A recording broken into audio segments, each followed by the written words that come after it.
মহল্লার সকল মানুষ অবাক হয়ে রাস্তার দিকে তাকিয়ে আছে, কারণ রাস্তা দিয়ে কোনো রাজা প্রজা আসছে না, আর সে একটা গাড়ি, যে গাড়িটার দাম 30,800 মার্কিন ডলার। মার্কিন যুক্তরাষ্ট্রের সব থেকে ভালো ক্যাটাগরিতে তৈরি BMW X1, যার মধ্যে অনেক টেকনোলজি রয়েছে। আবার গাড়িটিতে আলাদা করেও আরো কিছু জিনিসপত্র লাগানো রয়েছে। প্রথম ঝলকেই সকলের মনে জায়গা করে নিল গাড়িটা। সকলের মনে একই প্রশ্ন, কে এটা যে এত দামি গাড়ি নিয়ে মহল্লায় প্রবেশ করলো? মহল্লার সবাই হয়তো গাড়ি এর আগে কখনো দেখেইনি। যারা প্রথমবার দেখলো তারা তো হা হয়ে গেছে। এত দামি গাড়ি দেখে মহল্লার সকল মানুষের চমক লেগে গেছে। সকলে হা করে তাকিয়ে আছে, মনের মধ্যে জানার কৌতূহল, কে এটা? অবশেষে গাড়িটা চৌধুরীর বাসার সামনে এসে হাজির হলো। সকলে ভাবলো হয়তো চৌধুরী কোনো আত্মীয় হবে, কিন্তু তবুও মনের মধ্যে সবার জানার কৌতূহল রয়ে গেল, আর সেই জন্য এখনো সবাই তাকিয়ে আছে। অবশেষে মহল্লার সকল মানুষের অপেক্ষার প্রহর ফুরিয়ে এলো। সবাই দেখলো গাড়ি থেকে একটা লোক বেরিয়ে দৌড়াদৌড়ি করে এসে দরজা খুলে দিল, আর তার মধ্যে থেকে যে বেরিয়ে আসলো তাকে দেখে তো সবাই আধা মরা হয়ে গেল। সবাই বলা বলি করতে লাগলো, এই ছেলে কেন এখানে? এই ছেলেটা এত দামি গাড়িতে কি করছে? কার গাড়ি এটা? একজন টোকাই হয়ে এত দামি গাড়িতে কেন? যে কয়েক মাস আগে ছিল একজন টোকাই, যে রাস্তার পাশে শুয়ে শুয়ে রাত পার করত, মশার কামড়ে যার ঘুম হতো, সেই ছেলে আজ এত দামি গাড়ি নিয়ে মহল্লায় হাজির। গায়ে আছে কোট প্যান্ট, সে যা যা পরে আছে তার দাম অনেক অনেক দামি। মহল্লার কেউ এত দামি কাপড় আগে কখনো দেখেনি বলে মনে হচ্ছে। অনেক ধনী পরিবারও হয়তো এত দামি কাপড় পরে না। সেই ছেলে আর কেউ না, তাদের মধ্যে করারই একজন, তার নাম শাকিল। শাকিলের এমন পরিবর্তনে মহল্লার সকলে হা করে তাকিয়ে রইল। কেউ বিশ্বাসই করতে পারছে না, সবাই ভাবছে এটা স্বপ্ন, কিন্তু কখনো কখনো চোখের সামনে স্বপ্নের ঘটনা এসে হাজির হয়। মহল্লার সবাই পাগলের মতো হয়ে গেল। এটা কি করে হতে পারে? যার থাকা বলতে কিচ্ছু ছিল না, অন্যের ফেলে দেওয়া জামা কাপড় কুড়িয়ে নিজে পরতো, কাকের মুখ থেকে খাবার খেয়ে বড় হলো, সে আজ এই অবস্থায়। এটা কেমনে সম্ভব? এদিকে শাকিল গাড়ি থেকে নেমে প্যান্টের পকেটে হাত ভরে একদম সিনেমার হিরোর মতো করে দাঁড়িয়ে গেল, আর গাড়ি থেকে আরো একজন নেমে এসে শাকিলের মাথার উপর ছাতা ধরল। চৌধুরীর বাড়ি থেকে চৌধুরী মেয়ে নীলা এর দৃশ্য দেখে বিশ্বাস করতে পারল না, আর তাই সে নিচে নেমে আসলো। নিচে এসে দেখলো সে উপরে থাকতে যা দেখছে সেটা সত্যি ছিল। চোখে মুখে ধুলোবালি লেগে থাকা ছেলেটা আজ এত স্মার্ট, হ্যান্ডসাম। মহল্লার আলো সকলের মতো নীলাও এটা বিশ্বাস করতে পারল না। জিজ্ঞাসূচক চেহারা নিয়ে শাকিলের সামনে দাঁড়িয়ে রইল। শাকিল হাতে দড়ি বাজিয়ে নীলাকে বলল, এই যে মিস, কি দেখছেন? এই আমার বিশ্বাস হচ্ছে না, এটা কি তুই নাকি অন্য কেউ? মাই ডিয়ার, ল্যাঙ্গুয়েজ ভদ্রভাষায় কথা বলেন। বাপরে, ইংরেজির ডায়লগ তো ভালোই মুখস্থ করছিস। শুনেন মিস নীলা চৌধুরী, আমি আর আগের শাকিল নেই, তাই সো বি কেয়ারফুল। তাই তো দেখছি রে। ঠাস, ভদ্রতা কি একটু জানেন না? নীলার গালে ঠাস করে থাপ্পড় পড়তেই সেই পুরনো দিনের কথা মনে হলো, যখন নীলা শাকিলকে ফকিরের বাচ্চা বলে অপমান করে থাপ্পড় দিত। নীলা গালে হাত দিয়ে কান্নাময় সুরে বলল, তুই আমায় মারলি? চুপ, একদম চুপ। আমি এখন তোর থেকে 1000 গুণ বড় লোক, তাই আমায় আপনি করে বলবি, বুঝেছিস? যেই ছিল আমার পায়ের নিচে পড়ে থাকতো, আর আজ কিনা সেই তুই আমায় থাপ্পড় মারলি? হ্যাঁ, কারণ তখন শাকিল একটা রাস্তায় পড়ে থাকা ময়লা আবর্জনা ছিল, কিন্তু আজ সেই শাকিল সোনায় পরিণত। তুই না আমায় ভালোবাসিস? ভালোবাসা? তোদের মতো ফকিন্নির মুখে ভালোবাসা মানায় না। শাকিলের এমন কথা শুনে নীলা অবাক হয়ে গেল। সেই একই ডায়লগ নীলা শাকিলকে বলতো। শোন মিস নীলা চৌধুরী, যেই টাকা না থাকার কারণে আমার ভালোবাসা তুই অপমান করছিলি, লাথি মেরে রাস্তায় ফেলে দিয়েছিলি, আজ আমি সেই টাকার উপর শুয়ে থাকি। তোর মতো 10টা নীলাকে কেনার যোগ্যতা আমার আছে। নীলা শাকিলের কথা হজম করতে পারছে না। ওর কিছুতেই বিশ্বাস হচ্ছে না যে এটা সেই আগের শাকিল। বাই দ্য ওয়ে, ধন্যবাদ আপনাকে। কেন? আমার নিষ্পাপ ভালোবাসাকে লাথি মারার জন্য, আমায় এই দুনিয়ার নীতি শেখানোর জন্য। কথাগুলো শাকিল এক নিঃশ্বাসে বলে দিল, আর নীলা শাকিলের কথার আগা মাথা কিছু না বুঝে অবাক হয়ে তাকিয়ে রইল। যেই টাকা পয়সা বাড়ি গাড়ির জন্য তোর এত অহংকার, সেই টাকা পয়সা আমি সব কেড়ে নিব। তোদেরকে আমি সেই জায়গায় পাঠাবো যেখান থেকে আমি তোর মতো অহংকারী মেয়েকে ভালোবাসছিলাম। এবার আর চুপ করে থাকলো না নীলা, রাগে গজ গজ করতে করতে বলল, তোর এত বড় সাহস, আমার বাড়িতে এসে আমাকেই ধমক দিস? সাহসের কি দেখলি? সবে তো শুরু করলাম, পিকচার আবি বাকি হে মেরা দোস্ত। কি ভেবেছিস অন্যের জামা অন্যের গাড়ি নিয়ে এসে আমায় ধমক দেবে আর আমি ভয় পেয়ে যাব? তুই আমার কিচ্ছু করতে পারবি না। রাস্তায় বসার জন্য তৈরি হয়ে নে মিস নীলা চৌকাট। চুপ এই এই, চুপ, একদম চিল্লাবি না। তোকে আমি দেখে নিব। Driver, yes sir. আমার হিয়া বড় একটা ফটো নিয়ে এসে এই ম্যাডামের পাশে রেখে দাও। Okay sir. এইবার থেকে যখনই আমায় দেখতে ইচ্ছে করবে আমার ফটোটা দেখে নিয়েন, তাহলেই হবে। তোকে আমি চলি মিস নীলা, আমার একটা গুরুত্বপূর্ণ মিটিং আছে। শাকিল দাঁত খেলিয়ে হেসে গাড়িতে উঠে বসলো। নীলা রাগে হাত পা ছোড়াছড়ি করতে লাগলো। ড্রাইভার গাড়ির গেট লাগিয়ে দিয়ে গাড়ি স্টার্ট দিল। শাকিল চোখ বন্ধ করলো। বারবার সে আগের কথাগুলো তার চোখের সামনে ভেসে আসছে। সিটের সাথে মাথা লাগিয়ে শুয়ে পড়লো আর আগের দিনগুলোতে চলে গেল। চলেন আমরাও ঘুরে আসি শাকিলের সাথে ঠিক কি হয়েছিল। Back to 5 months ago। আজ থেকে 5 মাস আগে শাকিল ছিল একজন টোকাই। রাস্তায় রাস্তায় পড়ে থাকতো। পরিবার বলতে কেউ ছিল না। বাবা মা জন্মের পরই মারা যায়। তার ভাই বোন ছিল কিনা কোনো আন্দাজ নেই। জ্ঞান বুদ্ধি হওয়ার পর থেকেই সে রাস্তায় থাকে। রাস্তায় এক পাশে শুয়ে রাত পার করে। কাক পাখির মুখ থেকে খাবার নিয়ে খেত। তবুও তার সুখে শান্তিতে দিন কাটত। ছোট থাকতে রাতের বেলা ঘুম আসতো না, বাবা মায়ের কথা মনে হতো। ছোট শিশুরা সব ছেড়ে রাতে তার মায়ের কোলে ফিরে যেত। কিন্তু শাকিল সারাদিন রাস্তায় রাস্তায় ঘুরে রাতে যখন রাস্তার পাশে শুয়ে পড়তো, তখন তার বাবা মায়ের কথা খুব মনে পড়তো। তখন গলা ছেড়ে কান্না করত। একটু বড় হতেই রাত করে যখন তার বাবা মায়ের কথা মনে হতো, তখন কাগজ দিয়ে পুতুল তৈরি করত, একটা ছেলে আর একটা মেয়ে। তাদের 2 হাতে ধরে বাবা মা বলে ডাকতো আর চোখের পানি ঝরাতো। আস্তে আস্তে বড় হতে লাগলো। একসময় সে অন্যান্য ছেলেদের মতো যৌবনে পদার্পণ করলো। কিন্তু তার পোশাক পরিচ্ছদের কোনো পরিবর্তন হলো না। সে আগের মতোই কালো ময়লা আবর্জনা পড়া জামা কাপড়। আর হবে না কেন, রাস্তার পাশে ধুলাবালির মধ্যেই শুয়ে পড়তো। তখনই ময়লা আবর্জনা পড়ে যেত। আর জামা কাপড় কেনার মতো তার মোটেও সামর্থ্য ছিল না। কারো দিকে ছেঁড়া কাপড় পড়ে থাকতো। রাস্তার কাগজপাতি কুড়িয়ে তা বিক্রি করতো দোকানে। আর তাতে যা টাকা হতো লেখাপড়া তা দিত, খাবার খেত। আরে জন্মের পর থেকে পেট পুড়ে খাবার সে আজ পর্যন্ত খায়নি। রাতে খেলে সকালে খেতে পেত না, আবার সকালে খেলে দুপুরে খাওয়া হয় না। কোনোদিন তো সারাদিন না খেয়ে কাটাতে হয়। এভাবে দিন কাটছিল। আস্তে আস্তে সে বড় হলো। এখন মাথা গোজার মতো একটা জায়গা খুঁজে পেয়েছে। রেল লাইনের পাশে একটা পুরনো বাড়ি। তার সাথে আরো কিছু এতিম ছেলে থাকে, তারাও টোকায়। শাকিল এখন সারাদিন কাঁধে বস্তা নিয়ে শহরে পড়ে থাকা কাগজপাতি করায়, আর সেগুলো এনে বিক্রি করে। এখন আর আগের মতো তার কষ্ট নেই। এখন বড় হয়েছে, গায়ে শক্তি পাচ্ছে। এখন তার কাগজ বিক্রি করার টাকা দিয়ে খাবার কেনা হয়, তাতেই তার খুশি। 3 বেলা পেট পুরে না পেলেও বেঁচে থাকার মতো পাইত, তাতেই সে অনেক খুশি। সারাদিন কাগজ প্লাস্টিকে করে বস্তা ভরে এনে মহাজনের কাছে বিক্রি করে। কিছু খাবার নিয়ে আবার চলে যেত রেল লাইনের ধারে। 2 মুঠো খেয়ে শুয়ে পড়তো। না তাদের কেউ জোর করে খাওয়ায়, আর না কেউ মাথায় হাত বুলিয়ে ঘুমিয়ে দেয়। ঠান্ডার সময় কুয়াশার গুটি গুটি ফোঁটা গায়ে পড়ে, আর ডাস্টবিন থেকে আসা মশা এরাও তাদের শান্তির ঘুম ভাঙতে পারে না। অনেকদিন হলো এক আন্টি তাকে একটা শার্ট দিয়েছিল।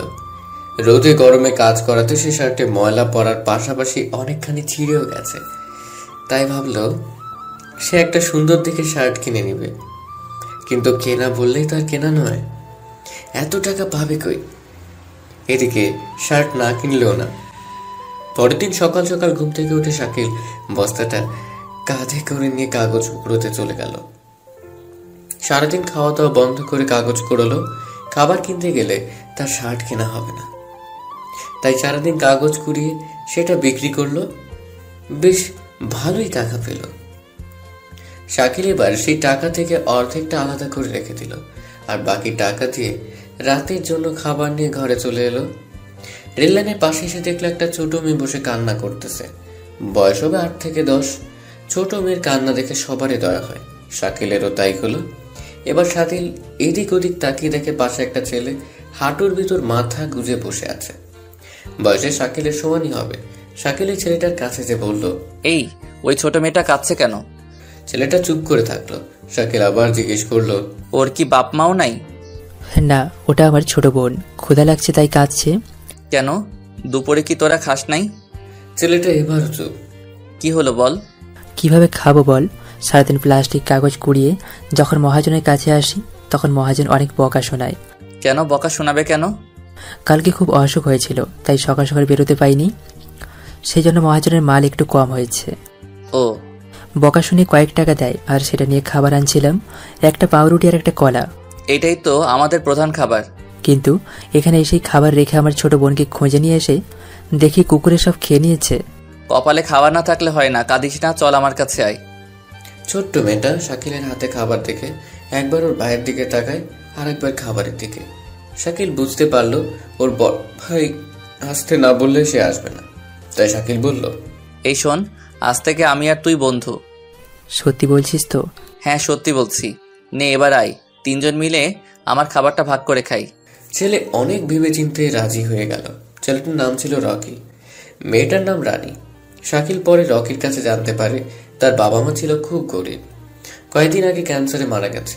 তখন থেকে ছোট বোনকে মানুষ করতে সে জীবন যুদ্ধে পা বাড়ায়। আস্তে আস্তে শাকিল আর রকি খুব ভালো বন্ধু হয়ে যায়। সকালে পাখি ডাকার আগে ঘুম থেকে উঠে ছোট বোন রানীকে সাথে করে নিয়ে তারা রওনা হয় প্রতিদিনের ডিউটিতে। শাকিল আর রকি কাগজ কুড়োয়, কিন্তু রানীকে কুড়োতে দেয় না। তাদের দুই বন্ধুর স্বপ্ন রানীকে তারা মানুষের মতো মানুষ করবে, অনেক পড়াশোনা করাবে, সব মানুষের মতো সেও চাকরি করবে। এটা ছিল শাকিল আর রকির স্বপ্ন। এই জন্য দিন রাত কাগজ কুড়োতো, গলিতে গলিতে দরজার সামনে খবরের কাগজ, পলিথিন কুড়োতো, রাস্তায় রাস্তায় মানুষের কাছে হাত বাড়াতো। কিন্তু মানিব্যাগে বড় বড় নোটের মাঝে টোকাইটে দেবার মতো টাকা কেউ রাখতো না। কেউ কেউ খালি হাতে ফেরত দিত, আবার কেউ কেউ ঘাড় ধাক্কা দিয়ে তাড়িয়ে দিত। পৃথিবীতে লক্ষ লক্ষ মানুষ থাকতেও আজ তারা এতিম, ভিখারি। আসলে এর জন্য মানুষ দায়ী। মানুষদের মাঝে যদি মায়া মমতা থাকতো তাহলে রেললাইনের পাশে ছেঁড়া বস্তা গায়ে দিয়ে শুয়ে থাকা ছেলেটিকে দেখে তার একটু হলেও মায়া হতো, আর তাদের জন্য কিছু না পারলেও মাথায় হাত বুলিয়ে একটা হাসি তো দিতে পারতো। তাতেই দেখবা তারা পৃথিবীর সব থেকে বেশি খুশি হয়েছে। তারা আপনার টাকা পয়সা জায়গা জমি কিচ্ছু চায় না, চাই শুধু আপনাদের একটু ভালোবাসা আর একটু বেঁচে থাকার আশা। যাই হোক, ওদিকে যাব না, গল্পে আসেন। শাকিল আর রকি সারাদিন কাগজ প্লাস্টিকের পুতুল এসব কুড়োতো আর রাতে সেগুলো মহাজনের কাছে দিত। সাথে তারা তা অনুযায়ী কিছু টাকা পেত, তা দিয়ে আগে ছোট বোন রানীকে পেট পুড়ে খাওয়াতো। তারপর যা থাকতো সেগুলো শাকিল আর রকি ভাগ করে খেত। এভাবে তাদের 3 জনের দিন কাটত। 2 ভাইয়ের আদরের ছোট্ট বোন রানী তাদের সাথে অনেক হাসি খুশি খেলা ঘোরা সব করত। রানীর মুখে হাসি দেখতে তারা কতই নাকি করত। সব মানুষের মধ্যে একটা জিনিস থাকে, সেটা হলো ভালোবাসা। ভালোবাসা অনেককে পথে নামায়, আবার অনেককে পথ থেকে 10 তলা বিল্ডিং এ ওঠায়। শাকিল ছিল টোকাই, কিন্তু টোকাইদেরও ভালোবাসা হয়। একদিন শাকিল কাগজ পাতে কুড়িয়ে অনেকটা হাঁপিয়ে গেছে, রাস্তার পাশে বস্তাটা রেখে বসে পড়লো। হঠাৎ সে দেখলো রাস্তায় একটা মেয়ে জোরে জোরে দৌড়চ্ছে। পরনে আছে ব্লু কালারের ড্রেস, হাত ভরা মেহেদি, হাতে একটা বই ছিল, কাজল, কালো চোখ, মায়াবী চেহারা। বাতাসে তার লম্বা চুলগুলো দোল খাচ্ছে। মেয়েটা হাজার চেষ্টা করছে চুলগুলো লুকোনোর, কিন্তু বাতাসের সাথে কিছুতেই পেরে উঠছে না। এই দৃশ্য শাকিলের মন ছুঁয়ে গেল। মনের মধ্যে ঘন্টা বেজে উঠল। বাতাসের সাথে 72-এর যুদ্ধ দেখে শাকিল হেসে দিল। তার হাসি দেখে পাশে বসে থাকা রকি আর রানী খুব অবাক হলো। কিরে, তুই হাসছিস কেন? এই শাকিল। শাকিল কিছুটা ঘাবড়ে গিয়ে বলল, না। কি করছিস? না কিছু না। ও আমার পাগলের মতো হাসছিলি কেন? ওই মেয়েটার দিকে দেখ। কোন মেয়ে? ততক্ষণে মেয়েটা রিক্সা ধরে চলে গেছে। শাকিল তাকে অবাক হয়ে গেল। এখনই তো মেয়েকে দেখলো, তাহলে আবার কোথায় গেল? লাও ঠেলা, এখানেই তো ছিল। মেয়ে উড়ে গেছে? শালা, ও কি কোনো পাখি যে উড়ে যাবে? হতেও পারে। মজা করা বাদ দে। আচ্ছা আজকে চল, সন্ধ্যা হয়ে গেল। চলো আপু। তারপর শাকিল, রকি আর রনি তিনজন চলে গেল। মহাজনের কাছে এসে বিক্রি করে রেললাইনের পাশে চলে গেল। শাকিলের মনে শুধু একটাই জিনিস ভাসছে, সেটা হলো ওই মেয়েটা। কিছুতেই চোখ থেকে সরাতে পারছে না। রাতের খাওয়া দাওয়া শেষ করে শুয়ে পড়ল। শাকিল মাথার নিচে হাত দিয়ে আকাশের চাঁদের দিকে তাকালো। আচমকা সে ছাদে সেই মেয়েটার প্রতিচ্ছবি দেখল। জীবনের প্রথম কাউকে এমন দেখছে। সারা রাত শাকিল ঘুমোতে পারল না, শুধু মেয়েটাকে নিয়ে ভাবল। রাত কেটে সকাল হলো। প্রতিদিনের মতো আজকে অতি সকালে রকি উঠে পড়ল, সাথে রানিও। শাকিল আগে থেকে জেগেছিল, কিন্তু বাস্তবে ছিল না। হঠাৎ রকির ধাক্কায় শাকিল বাস্তবে ফিরে আসলো। চোখ খুলে তাকিয়ে দেখে রকি তাকে ডাকছে। কি হলো, ডাকছিস কেন? হ্যাঁ, তোর আবার কি হলো? অন্যদিন আমার একটু উঠতে দেরি হলে তো আমায় মেরে মেরে তুলতি, আর আজ নিজেই জিজ্ঞেস করছিস? ও সকাল হয়ে গেছে? হ্যাঁ না, কেবল রাত হচ্ছে। আচ্ছা চল। তারপর শাকিল উঠে ট্যাপের পানিতে হাত মুখ ধুয়ে বস্তাটা কাঁধে নিয়ে তিনজন রওনা হয়ে গেল। কাগজ, প্লাস্টিকের ভাঙা পুতুল এসব কুড়োচ্ছে। শাকিলও কুড়াচ্ছে, কিন্তু আগের মতো না। কেমন যেন অন্যমনস্ক হয়ে আছে। বন্ধু, তোর কি হয়েছে সত্যি বল তো। আরে কিছু না, ছাড় তো। বল। আসলে কালকের ওই মেয়েটাকে দেখার পর থেকে আমি যেন কেমন অন্যরকম হয়ে যাচ্ছি। যেখানে যাই সেখানেই তাতে দেখি। ও এই ব্যাপার। জানিস, আজ পর্যন্ত কোনোদিন এমন হয়নি। মনে হয় তুই প্রেমে পড়েছিস। কি যে বলিস, রাস্তায় কাগজপাতি কুড়ানো ছেলের সাথে কে প্রেম করবে বল? নিজেই করছে, আবার আমায় জ্ঞান দিচ্ছে কাজ কর। শাকিল মুচকে এসে আবার কাজে মন দিল, আর মেয়েটাকে বলার হাজার চেষ্টা করতে লাগলো, কিন্তু কিছুতেই পারছে না। সারাদিন কাগজ কুড়ালো, আর ঠিক কালকের সময় হতেই শাকিল দিল দৌড়। শাকিলের দৌড় দেখে সাথে সাথে রানি আর রকিও পিছু করতে লাগলো। শাকিল দৌড়ে এসে ঠিক কালকের জায়গায় দাঁড়িয়ে রাস্তার দিকে তাকিয়ে থাকলো, আর কিছুক্ষণের মধ্যে শাকিলের মুখে হাসি ফুটে উঠল। শাকিল ভেবেছিল হয়তো আজ আর মেয়েটাকে দেখতে পাবে না, কিন্তু একটু পরেই রিকশায় চড়ে মেয়েটাকে আসতে দেখল। ফলে শাকিলের মুখে হাজারো সুখের হাসি দেখা দিল। শাকিল রাস্তার পাশে দাঁড়িয়ে মেয়েটার দিকে তাকিয়ে আছে, আর ওর পাশে রকি আর রাজু এসে দাঁড়ালো। মেয়েটা চলে যাওয়া অবধি শাকিল তাকিয়ে থাকলো। যখন মেয়েটাকে আর দেখা গেল না, তখন শাকিল চোখ ফেরালো। মন ভরলো। ধ্যাত, এ কথা বলে আবার দিল দৌড়। কে রে ভাইয়া? শাকিল ভাই এমন করে দৌড়াচ্ছে কেন? আরে তোর ভাই প্রেমে পড়ছে। প্রেম কি? তুই বুঝবি না, চল আমরা আমাদের কাজ করি। শাকিলের মন আজ ঠিক নেই, বোঝা হয়ে গেছে। চলো। তারপর রকি রানীকে নিয়ে কাগজ কুড়াতে থাকে, আর এদিকে শাকিল পাগলের মতো বস্তা নিয়ে ফাঁকা মাঠে নাচতে লাগে। সারাদিন শেষে রকি মহাজনের কাছে তার কুড়ানো সব দিয়ে দেয়, আর মহাজনের কাছে জানতে পারে শাকিল এখনো নাকি আসেনি। এদিকে অন্ধকার হয়ে যাচ্ছে, কিন্তু এখনো শাকিল আসলো না। রকির একটু চিন্তা হলো, আর তাকে খোঁজার উদ্দেশ্যে রওনা হয়। অনেক খোঁজাখুঁজি করার পর দেখলো শাকিল একটা খালি জমির উপর বস্তাটা মাথার নিচে দিয়ে শুয়ে আছে। রকির দৃশ্য দেখে অবাক হয়ে গেল, আর রানী হাসতে লাগলো। হাসিস কেন? শাকিল ভাইয়া এমনি শুয়ে আছে কেন? তোর ভাই পাগল হয়ে গেছে, পাগল। এই শাকিল, শাকিল কি? এখানে থাকবি নাকি যাবি? আমি এখানেই থাকবো সারা জীবন। পাগলা কুত্তায় কামড় দিছে তোরে? না রে, আমারে প্রেমের পাগলাই ধরছে। ফাউল না বকে চল, মহাজন বসে আছে। না, যাব না। রকি শাকিলের হাত ধরে টেনে তুললো, তারপর তাকে নিয়ে মহাজনের কাছে চলে আসলো। শাকিলের বস্তা থেকে কুড়ানো জিনিসপাতি মহাজনকে দিতেই মহাজন রেগে বাগুন হয়ে গেল। আজকে শাকিলের মাল কম হওয়াতে তাকে বকতে একটুও ছাড়ল না, কিন্তু তাতে শাকিলের কিচ্ছু আসে যায় না। সে তো একজনকে নিয়ে পাগল, বকা শোনার মতো সময় তার নাই। রকি শাকিলের হয়ে মহাজনের বকা শুনল, সাথে মহাজনের কাছে মাপ চাইল। তারপর শাকিলকে নিয়ে রকি রেল লাইনের পাশে তাদের চির আস্তানায় চলে আসলো। রকি যেটুকু কাগজ দিয়েছে তা অনুযায়ী টাকা পেয়েছে, আর সেটা দিয়ে সবার জন্য খাবার আনছে। শাকিল একটু খেয়ে উঠে পড়লো, বাকি খাবার রানী আর রকি মিলে খেল। এভাবেই তাদের দিন কাটতে লাগলো। শাকিল দিন দিন মেয়েটার প্রতি দুর্বল হয়ে পড়ল, কিন্তু আজ পর্যন্ত শাকিল মেয়েটার সামনে যেতে পারল না। দূর থেকেই তাকে দেখে। প্রতিদিন ঠিক একই সময় একই জায়গায় এসে হাজির হয় শাকিল, একদিনও কম বেশি হয় না। মেয়েটার নাম ছিল নীলা, চৌধুরী পরিবারের একমাত্র মেয়ে। প্রতিদিন শাকিলকে একই জায়গায় দেখে নীলার মনে একটু সন্দেহ জমা হলো। সন্দেহকে জানতে আজ নীলা গাড়িতে না উঠে রাস্তার একপাশে লুকিয়ে দাঁড়িয়ে পড়লো। এদিকে ঠিক সময় ঠিক এন্ট্রি হলো শাকিলের। নীলা এই ঘটনা দেখে একটু অবাক হলো। প্রতিদিন এই ছেলেটা এখানে কার জন্য আসে এটা জানার খুব ইচ্ছে হলো নীলার, আর তাই নীলা শাকিলের সাথে কথা বলার জন্য ঠিক করলো। এদিকে শাকিল এখানে এসে নীলাকে আজ দেখতে পেল না, ফলে শাকিলের মুখটা শুকিয়ে গেল। এদিক ওদিক খুঁজতে লাগলো শাকিল, কিন্তু কোথাও দেখতে পেল না। ভাবলো আজ হয়তো আসতে দেরি হয়ে গেছে। এটা ভেবে মন খারাপ করে রাস্তার দিকে তাকিয়ে থাকলো। হঠাৎ নীলাকে আসতে দেখে শাকিলের মুখে সেই হারানো হাসিটা দেখা দিল। নীলাকে দেখে শাকিল হাত থেকে বস্তাটা দূরে ফেলে দিল আর শার্ট প্যান্ট হাত দিয়ে পরিষ্কার করতে লাগলো। নিজের ক্রাশ যখন সামনে আসে নিজের ভাবটা এমনিতেই বেড়ে যায়, আর শাকিলেরও তাই হলো। নীলা সোজা এসে শাকিলের একটু দূরে দাঁড়ালো, আর শাকিল লজ্জা পেয়ে মাথা নিচু করে মুচকি হাসতে লাগলো।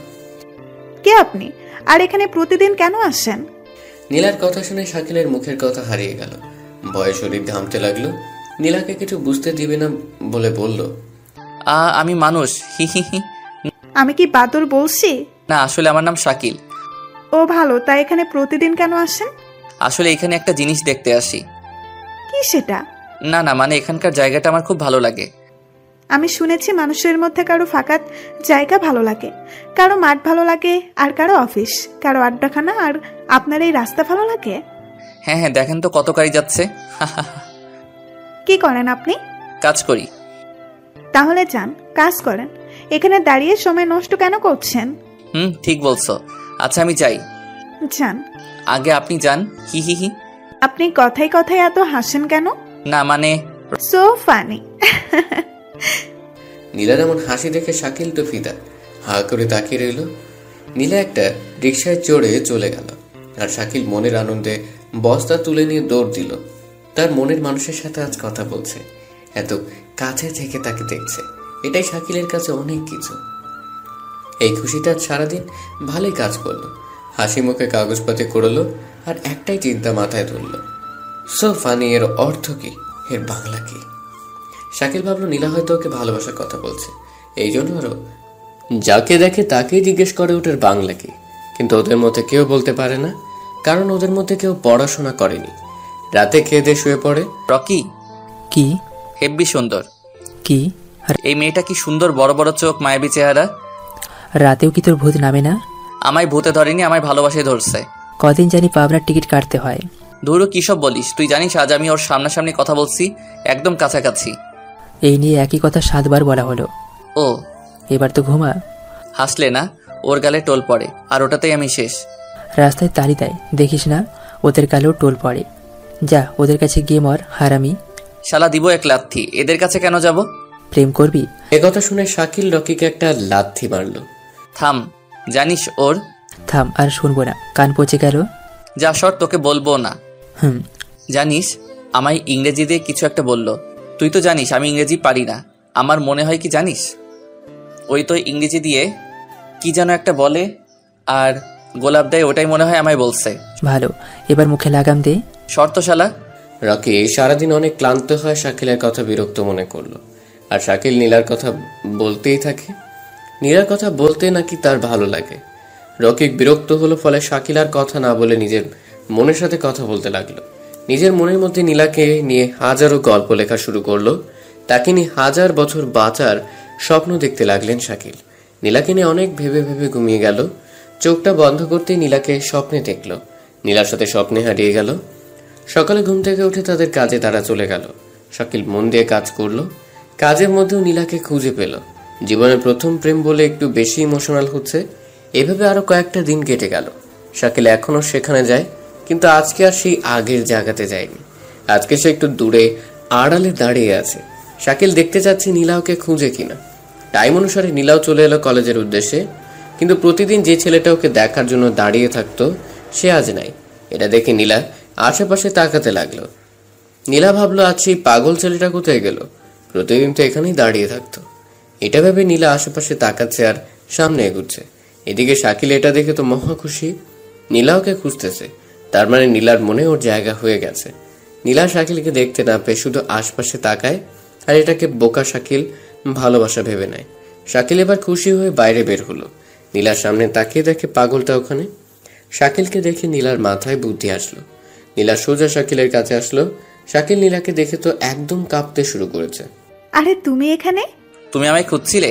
হ্যাঁ, খুঁজছিলাম তো। প্রতিদিন যেই ছেলেটা থাকতো সে আজকে নাই, এটা তো চিন্তার বিষয়। ও চলো হাঁটতে হাঁটতে কথা বলি। হুম। শাকিল আজকে বস্তা নিয়ে আসেনি, তাই নীলার সাথে চলে গেল। দুজন রাস্তার এক পাশ দিয়ে হাঁটছে আর গল্প করছে। শাকিলের একটু ভয় করছে, আবার ভালো লাগছে। আচ্ছা, তুমি আমায় ওভাবে প্রতিদিন দেখো কেন? ভালো লাগে তাই। তাই নাকি? হুম। গল্প করতে করতে তারা দুজন নীলার কলেজের সামনে চলে এলো। আচ্ছা এবার তুমি যাও, আমি কলেজে যাই। আচ্ছা। এই শোনো, কি? সন্ধ্যায় ওখানে থেকো। আচ্ছা। নীলাকে বিদায় দিয়ে শাকিল মনের আনন্দে চলে গেল আর নীলা কলেজে চলে আসলো। নীলা কলেজে আসতেই তার বান্ধবীরা তাকে ঘিরে ধরল। কি রে নীলা, ছেলেটা কে রে? তোর নিউ বিএফ নাকি?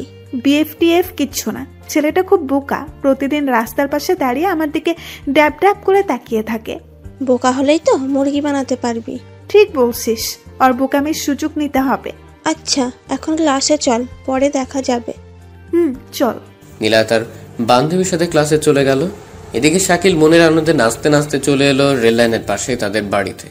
নীলার সাথে কথা বলাতে শাকিলের মন খুব ভালো, তাই বস্তাটা নিয়ে গান বলতে বলতে ব্যবসায় বের হলো।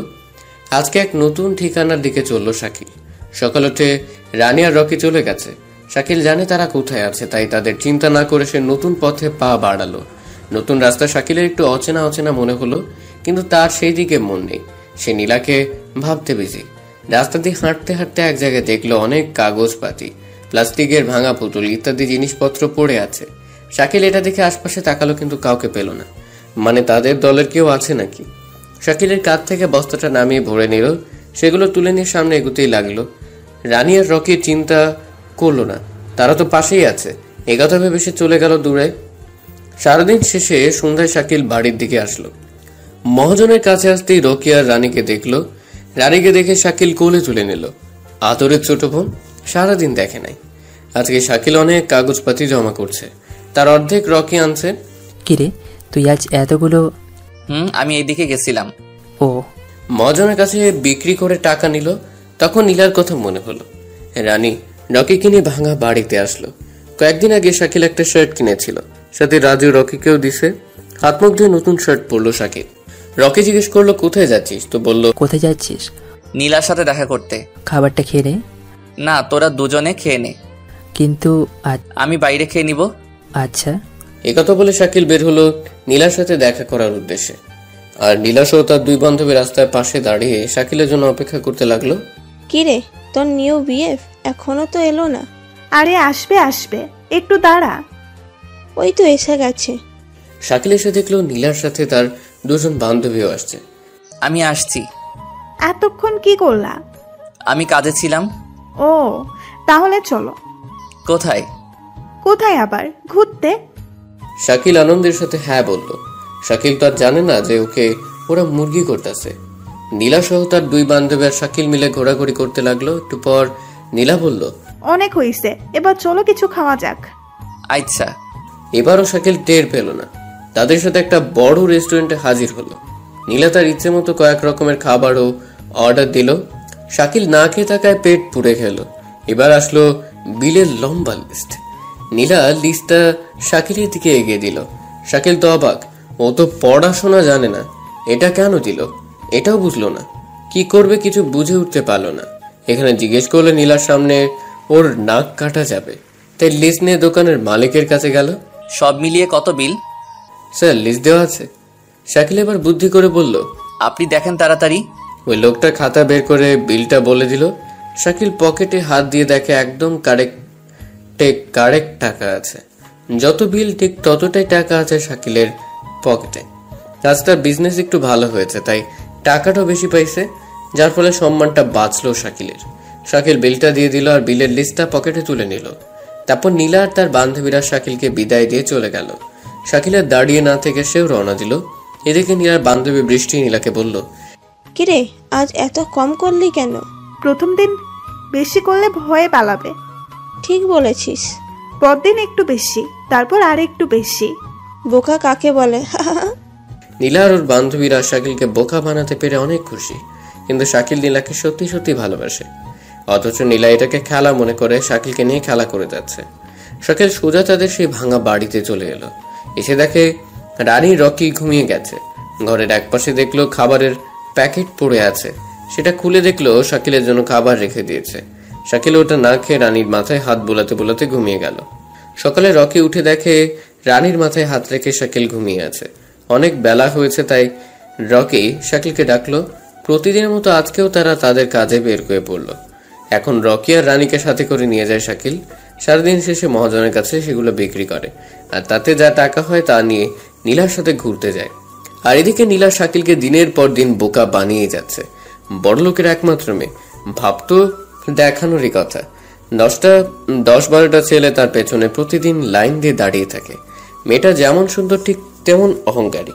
টাকার অহংকারে সে মানুষকে মানুষ মনে করে না, সবাইকে তার নিজ হাতের খেলনা মনে করে। অন্যান্য ছেলেরা তার রূপে পাগল ছিল, যার ফলে তারা তেমন কষ্ট পায় না। কিন্তু শাকিল তো ছিল এক অবলা ছেলে।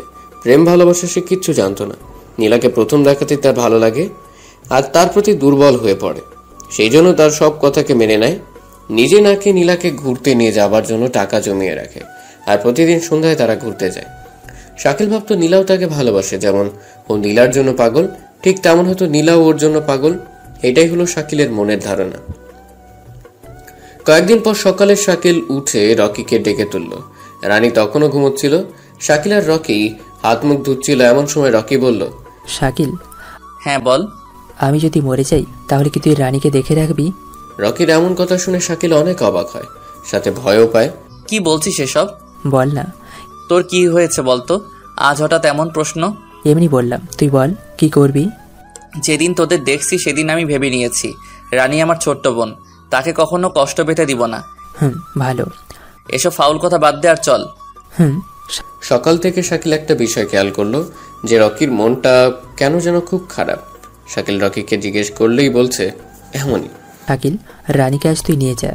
আর তুই? আমি আজ এদিকে যাব। না, আমার ভয় করছে, তুই আমাদের সাথে চল। আরে পাগলা, কিচ্ছু হবে না।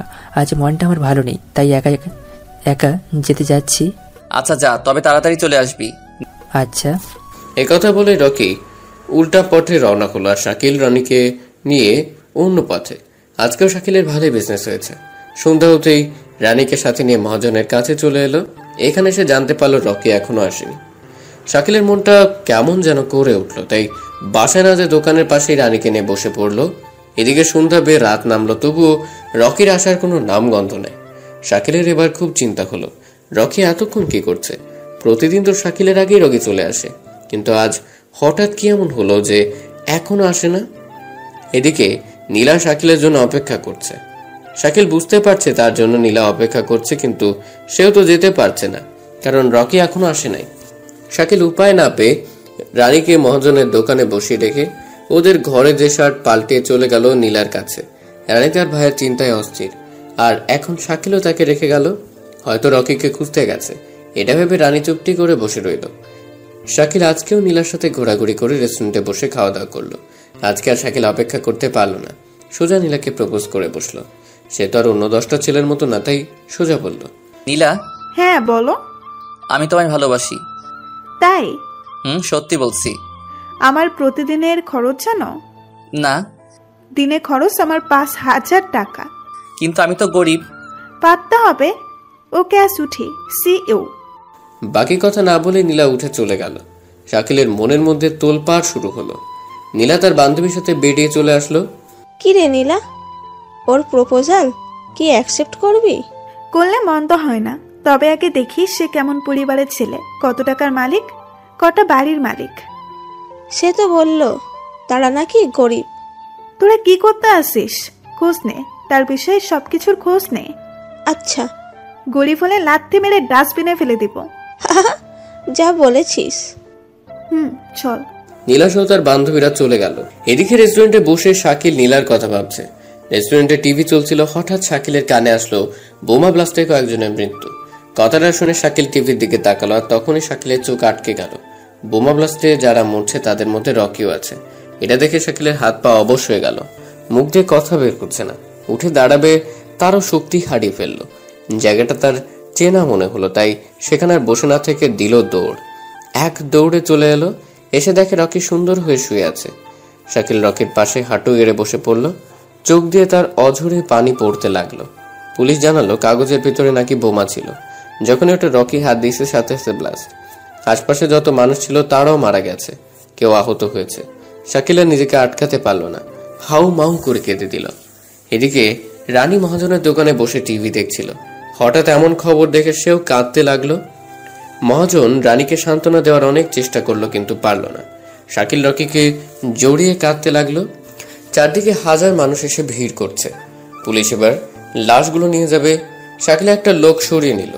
পুলিশ সবকটা লাশ নিয়ে চলে গেল। শাকিল ওখানে বসে অনেকক্ষণ কান্নাকাটি করার পর রানীর কথা মনে হলো, তাই আর বসে না থেকে চলে এলো মহাজনের দোকানে। মহাজনের দোকানের কাছে আসতেই কান্নার আওয়াজ পেল। আওয়াজটা চিনতে অসুবিধা হলো না। মহাজনকে জিজ্ঞেস করতে সে শাকিলকে সব বলল।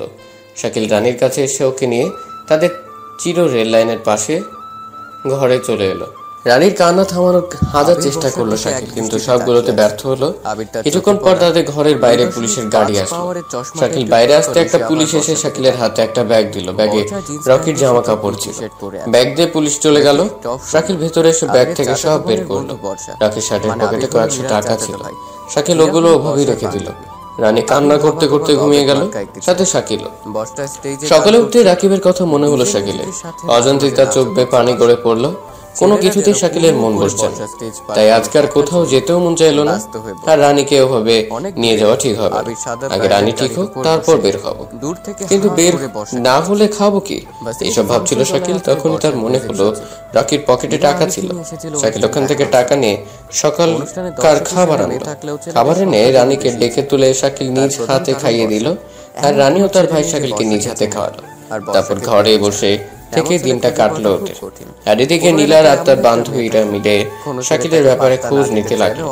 দৃষ্টি অনেক চেষ্টা করে সবকিছু জেনে গেল, সাথে সাথে ছুটে গেল নীলার কাছে। কি রে, কি হইছে? তুই জানিস ওই ছেলেটা কে? কে? ও একটা টোকাই, রাস্তায় রাস্তায় কাগজ কুড়িয়ে বেড়ায়। কি বলছিস? হ্যাঁ, ঠিকই বলছি। ও একজন টোকাই। গতকাল বোমা ব্লাস্টে যারা মারা গেছে তাদের মধ্যে তার ভাইও ছিল টোকাই। তাই তো বলি, এখানকার ছেলেরা এত বোকা নয়। প্রথম দিন আমার সন্দেহ হচ্ছিল, পুরনো শার্ট, ছেঁড়া প্যান্ট, আর কাছে গেলে তো ওয়াক উল্টি আসে। হইছে, থাম, ওকে আর একটু নাচিয়ে নি। কি রে, দেখতে থাক। একথা বলে নীলা আর বৃষ্টি জোরে জোরে হাসতে লাগলো। রকেট চলে যাওয়াতে শাকিল আর রানী খুব ভেঙে পড়েছে। খুব ভালোবাসতো, সেভাবে চলে যাবে এটা ভাবতেও পারিনি। খাওয়া দাওয়া তেমন করে না, চুপচাপ ঘরে বসে থাকে। আর ছোট্ট রানী তো কেঁদেই যাচ্ছে। এভাবে ঘরে বসে থাকতেই 2 দিন কেটে গেল। শাকিল ভাবলো এভাবে বসে থাকলে না খেয়ে মরতে হবে। নিজের কথা বাদ দিল, কিন্তু রানী তো ছোট, সে আর কতক্ষণ না খেয়ে থাকবে। এইসব ভেবে সে পুরোনো দিনের মতো কাঁধে বস্তাটা নিয়ে বের হলো। ঠিক তখনই রানী এসে শাকিলের হাত ধরে নিল। কি রে, কি হলো? না, তুমি ওটা নিয়ে যেও না। কেন? ভাইয়া মরে গেছে, তুমিও মরে যাবা, যেও না। শাকিল বুঝতে পারলো রানীর মধ্যে ভয় কাজ করছে। কাগজ কোড়াতে যে রকি মারা গেছে, আমিও কোড়াতে যে যদি মারা যাই, এই ভয়ে আমায় যেতে মানা করছে। আমরা টোকাইদের দ্বারা কাগজ কোড়ানো ছাড়া কিচ্ছু হয় না। না না, তুমি যাবে না। শাকিল অনেক জেদ করলো, কিন্তু রানীর সামনে তার কোনো কাজ দিল না। রানীর চোখ দিয়ে পানি বের হলো। এটা দেখে শাকিলের কলিজা কেঁপে উঠলো। রানীকে বুকের সাথে জড়িয়ে মাথায় হাত বোলাচ্ছে আর বলছে, আচ্ছা আচ্ছা, তুই যখন চাস না তাহলে আমি আর যাবো না। এই কথা শুনে রানীও তার ভাই শাকিলকে জড়িয়ে ধরলো। শাকিল ভাবতে লাগলো কি করে রানীর মুখে 2 মুঠো ভাত দিবে। কাগজ কোড়ানো ছাড়া সে কিচ্ছু জানে না। আচ্ছা ভাই, তুই ঘরে শুয়ে থাক, আমি দেখি কিছু কাজ পাই কিনা। রানী কিছুক্ষণ তাকিয়ে থেকে শাকিলকে যেতে বলল। শাকিল বাইরে চলে আসলো। কি কাজ করবে সে? কে কাজ দিবে তাকে? এইসব চিন্তা মাথার মধ্যে ঘুরপাক খাচ্ছিল। এমন সময় নীলার কথা মনে হলো। অনেকদিন হলো নীলার সাথে দেখা করেনি। মনটা কেমন যেন করছে। ওর সাথে দেখা করার জন্য মনটা ছটফট করছে তার। শাকিল কলেজে এসে দেখে নীলা অন্য একটা ছেলের সাথে হাত ধরে বসে বসে গল্প করছে। মাঝে মাঝে তারা নানান রকমের খারাপ আচরণও করছে। এটা দেখে মানতে পারলেন না শাকিল। প্রিয় মানুষটা যখন অন্য কারো হাত ধরে থাকে তখন দুনিয়াটা অন্ধকার হয়ে যায়। শাকিল দৌড়ে নীলার সামনে গেল। নীলা শাকিলকে দেখে খুব বিরক্ত হলো আর বলল, তুই এখানে? নীলা এসব কি? তুমি না আমায় ভালোবাসো? রাস্তার ছেলে হয়ে আসছিস তুই এই নীলাকে ভালোবাসতে? তো সাহস তো কম না? তাই আমিও তোকে একটু মজা শিখিয়েছি। এটাকে তুই ভালোবাসা ধরলি? নীলা এমন করো না, আমি সত্যি তোমায় ভালোবাসি। তোদের মতো ফকিরের মুখে ভালোবাসা মানাই না। আমি তোমায় ছাড়া বাঁচবো না। দূরে যা, ছি, গায়ের গন্ধে বমি আসে। টোকাই কোথাকার? আমি তোমার পায়ে পড়ছি, আমায় ছেড়ে যেও না। দূর হ, ফকিরের ঘরের ফকির। এই বলে নীলা বিরক্তিকর ভাব নিয়ে শাকিলের কাঁধে লাথি মারল। শাকিল ঝোল থামাতে না পেরে মাটিতে পড়ে গেল। তুই আর কখনো আমার সামনে আসবি না। এই কথা বলে নীলা ছেলেটাকে নিয়ে চলে যেতে লাগলো। তখন শাকিল নীলার হাত ধরে নিল। নীলা আমায় ছেড়ে যেও না। তোর সাহস কি করে হয় আমার শরীরে টাচ করার? ছি, আমার হাতটাই নষ্ট হয়ে গেল। এবার কিছু বলো না, মাথা নিচু করে রইল। রাস্তায় অলিতে গলিতে কাগজপাতি কুড়িয়ে বেড়াস, তুই ভাবলি কি করে তোকে আমি ভালোবাসবো? এখন চল। শাকিলের কথা একদম হারিয়ে গেল। এই মুহূর্তে সে কি করবে সেটাও বুঝতে পারছে না। নীলাকে সে খুব ভালোবাসে, তাই তো ওকে এত করে আটকানোর চেষ্টা করছে। এই ছেলেকে দেখছিস? এর 5টা গাড়ি আছে, 2টা বাড়ি আছে, বিজনেস আছে, আর তোর কি আছে? রাস্তায় ঘুমাস, কুকুরের মুখে খাবার কেড়ে খাস। শাকিল নিশ্চুপে মাথা নিচু করে আছে। আর কলেজের মাঠে সব ছাত্রছাত্রীর মধ্যে নীলা শাকিলকে আচ্ছা মতো অপমান করছে। সে টোকাই বলে আজ তার এত অসম্মান। তার ভালোবাসার কোনো দাম নেই, টাকা নেই বলে তার কিচ্ছু নেই। নীলা শাকিলকে অপমান করছে তো করুক, সাথে কয়েকটা থাপ্পড়ও দিল। শাকিল অনেক চেষ্টা করলো নীলাকে আটকানো, কিন্তু সবখানেই ফেল করলো। নীলা ছেলেটার হাত ধরে চলে গেল। আর আমাদের শাকিল মাথা নিচু করে কলেজ থেকে বেরিয়ে আসলো। রাস্তায় হাঁটছে আর নীলার কথাগুলো ভাবছে। নীলার প্রতিটি কথা শাকিলের মনে বোমা হয়ে আঘাত করলো। শাকিলের নিষ্পাপ ভালোবাসার চূর্ণ বিচূর্ণ হয়ে গেল। টোকাই হওয়া কি শাকিলের অপরাধ? টোকাই বলে কি ভালোবাসতে পারবে না? টোকাই বলে কি মন প্রাণ নেই? নিজের মনের মধ্যে শাকিল হাজারটা প্রশ্ন জাগল। চোখ দিয়ে পানি অঝরে বেরোচ্ছে। জানিস তুই নীলাকে পাগলের মতো ভালোবাসা কি দোষ ছিল? এসব ভাবতে ভাবতে শাকিল রানীর কাছে আসলো। এসে দেখে রাজু একা খেলছে। রানীর হাতে দেখলো একটা লকেট। ভাইয়া আসছো? তুই ওটা কোনটি পাইলি? আমার কাজিনের সাথে তোর তোমার বালিশের নিচে। দে ওটা। এটা কার ভাইয়া? আর তুমি এটাকে এত ভালোবাসো কেন? ভালোবাসতাম, কিন্তু এখন আর বাসবো না। কেন? যে মানুষ দুটো আমায় জন্ম দিয়েছে কিন্তু কাছে রাখতে পারিনি, তাদের স্মৃতি রেখে কি লাভ? এটা তোমার আব্বু আম্মুর? ছোটবেলা থেকে এটা আমার গলায় ছিল। যে আমায় বড় করেছে সে বলে এটা নাকি আমার বংশের প্রতীক। তাহলে গলায় না দিয়ে রেখে দাও কেন? হয়তো তাদের কাছে আমি বোঝা হয়ে দাঁড়িয়েছিলাম, নয়তো আমার জন্মে তারা দুজনের কেউ খুশি ছিল না, এই জন্যে আমায় রাস্তায় ফেলে গেছে। এটা তোমার গলায় থাকবে, খুব সুন্দর লাগে। একথা বলে রানী শাকিলের গলায় লকেটটা পরিয়ে দিল। আচ্ছা তুই বলতো, আমি কি তাদের কাছে এত বড়ই বোঝা হয়ে গেছিলাম যে আমায় রাস্তায় ফেলে গেল? রাস্তায় না থাকলে আমার ভাইয়া তো হতেই না। বুড়ি একটা। ভাইয়া, নীলার কি খবর? আপু ওরা বড় লোক, ওদের সাথে আমাদের মিলাই। শাকিল রানীকে সব বলল। রানী শুনে খুব কষ্ট পেল। ভাইকে হাজার ভাবে সান্ত্বনা দিতে লাগলো। সান্ত্বনা দিয়ে কি ভাঙা মন জোড়া লাগানো যায়? এভাবে দুই ভাই বোনের দিন ভালোই যাচ্ছিল। কাজ পায়নি, মহাজনের কাছ থেকে টাকা ধার নিয়ে দিন পার করছে। শাকিল নিজেকে আটকাতে না পেরে পরের দিন আবার নীলার কাছে গেল। আবার নীলা শাকিলের থাপ্পড় দিল, অপমান করলো। তোদের সত্যি জন্মের ঠিক নাই, এজন্যই রাস্তায় পড়ে থাকিস। এই কথা শুনে শাকিলের রাগ হলো, নীলার উপরও হলো, তার চেয়ে বেশি তার বাবা মায়ের উপর হলো। আরো কিছু অপমান করলো, মারধর করলো। কলেজের বখাটে ছেলেদের দিয়ে শাকিলকে মার খাওয়ালো। শাকিল মারটার খেয়ে বাসায় আসলো। রানী সব দেখে অবাক হলো। পানি গরম করে কাপড় ভিজিয়ে মুছে দিল। অন্যরা তেল গরম করে দেয়, কিন্তু তাদের কাছে তেল নেই। শাকিল রাগ করে আর নীলার সামনে গেল। নীলার প্রতি রাগ জমে গেছে, আস্তে আস্তে দ্বিগুণ হয়ে গেল। আগে যতটা ভালোবাসতো নীলাকে, এখন তার চেয়ে দ্বিগুণ ঘৃণা করে নীলাকে। এই কিছুদিন পর রানী খুব অসুস্থ হয়ে গেল। ওষুধ খাওয়ানোর মতো টাকা নেই। এদিকে মহাজনের কাছে ধারের টাকাও অনেক হয়ে গেছে। পানি পট্টি দিয়ে কয়েকদিন গেল, কিন্তু অসুখ আরো বেড়ে গেল। খুব খারাপ অবস্থা। উপায় না পেয়ে ডাক্তারের কাছ থেকে বাকি প্রেসক্রিপশন করে নিল, কিন্তু ডাক্তার বলল এসব ওষুধ নিতে নাকি অনেক টাকা লাগবে।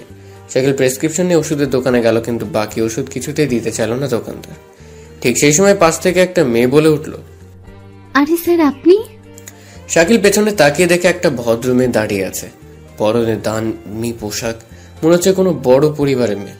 শাকিল ভাবলো হয়তো অন্য কাউকে বলছে, তাই সে মন দিল না। অন্যদিকে তাকাতে মেয়েটা আবার বলল, স্যার আপনি বেঁচে আছেন? শাকিলের কথা শুনে অবাক হয়ে গেল।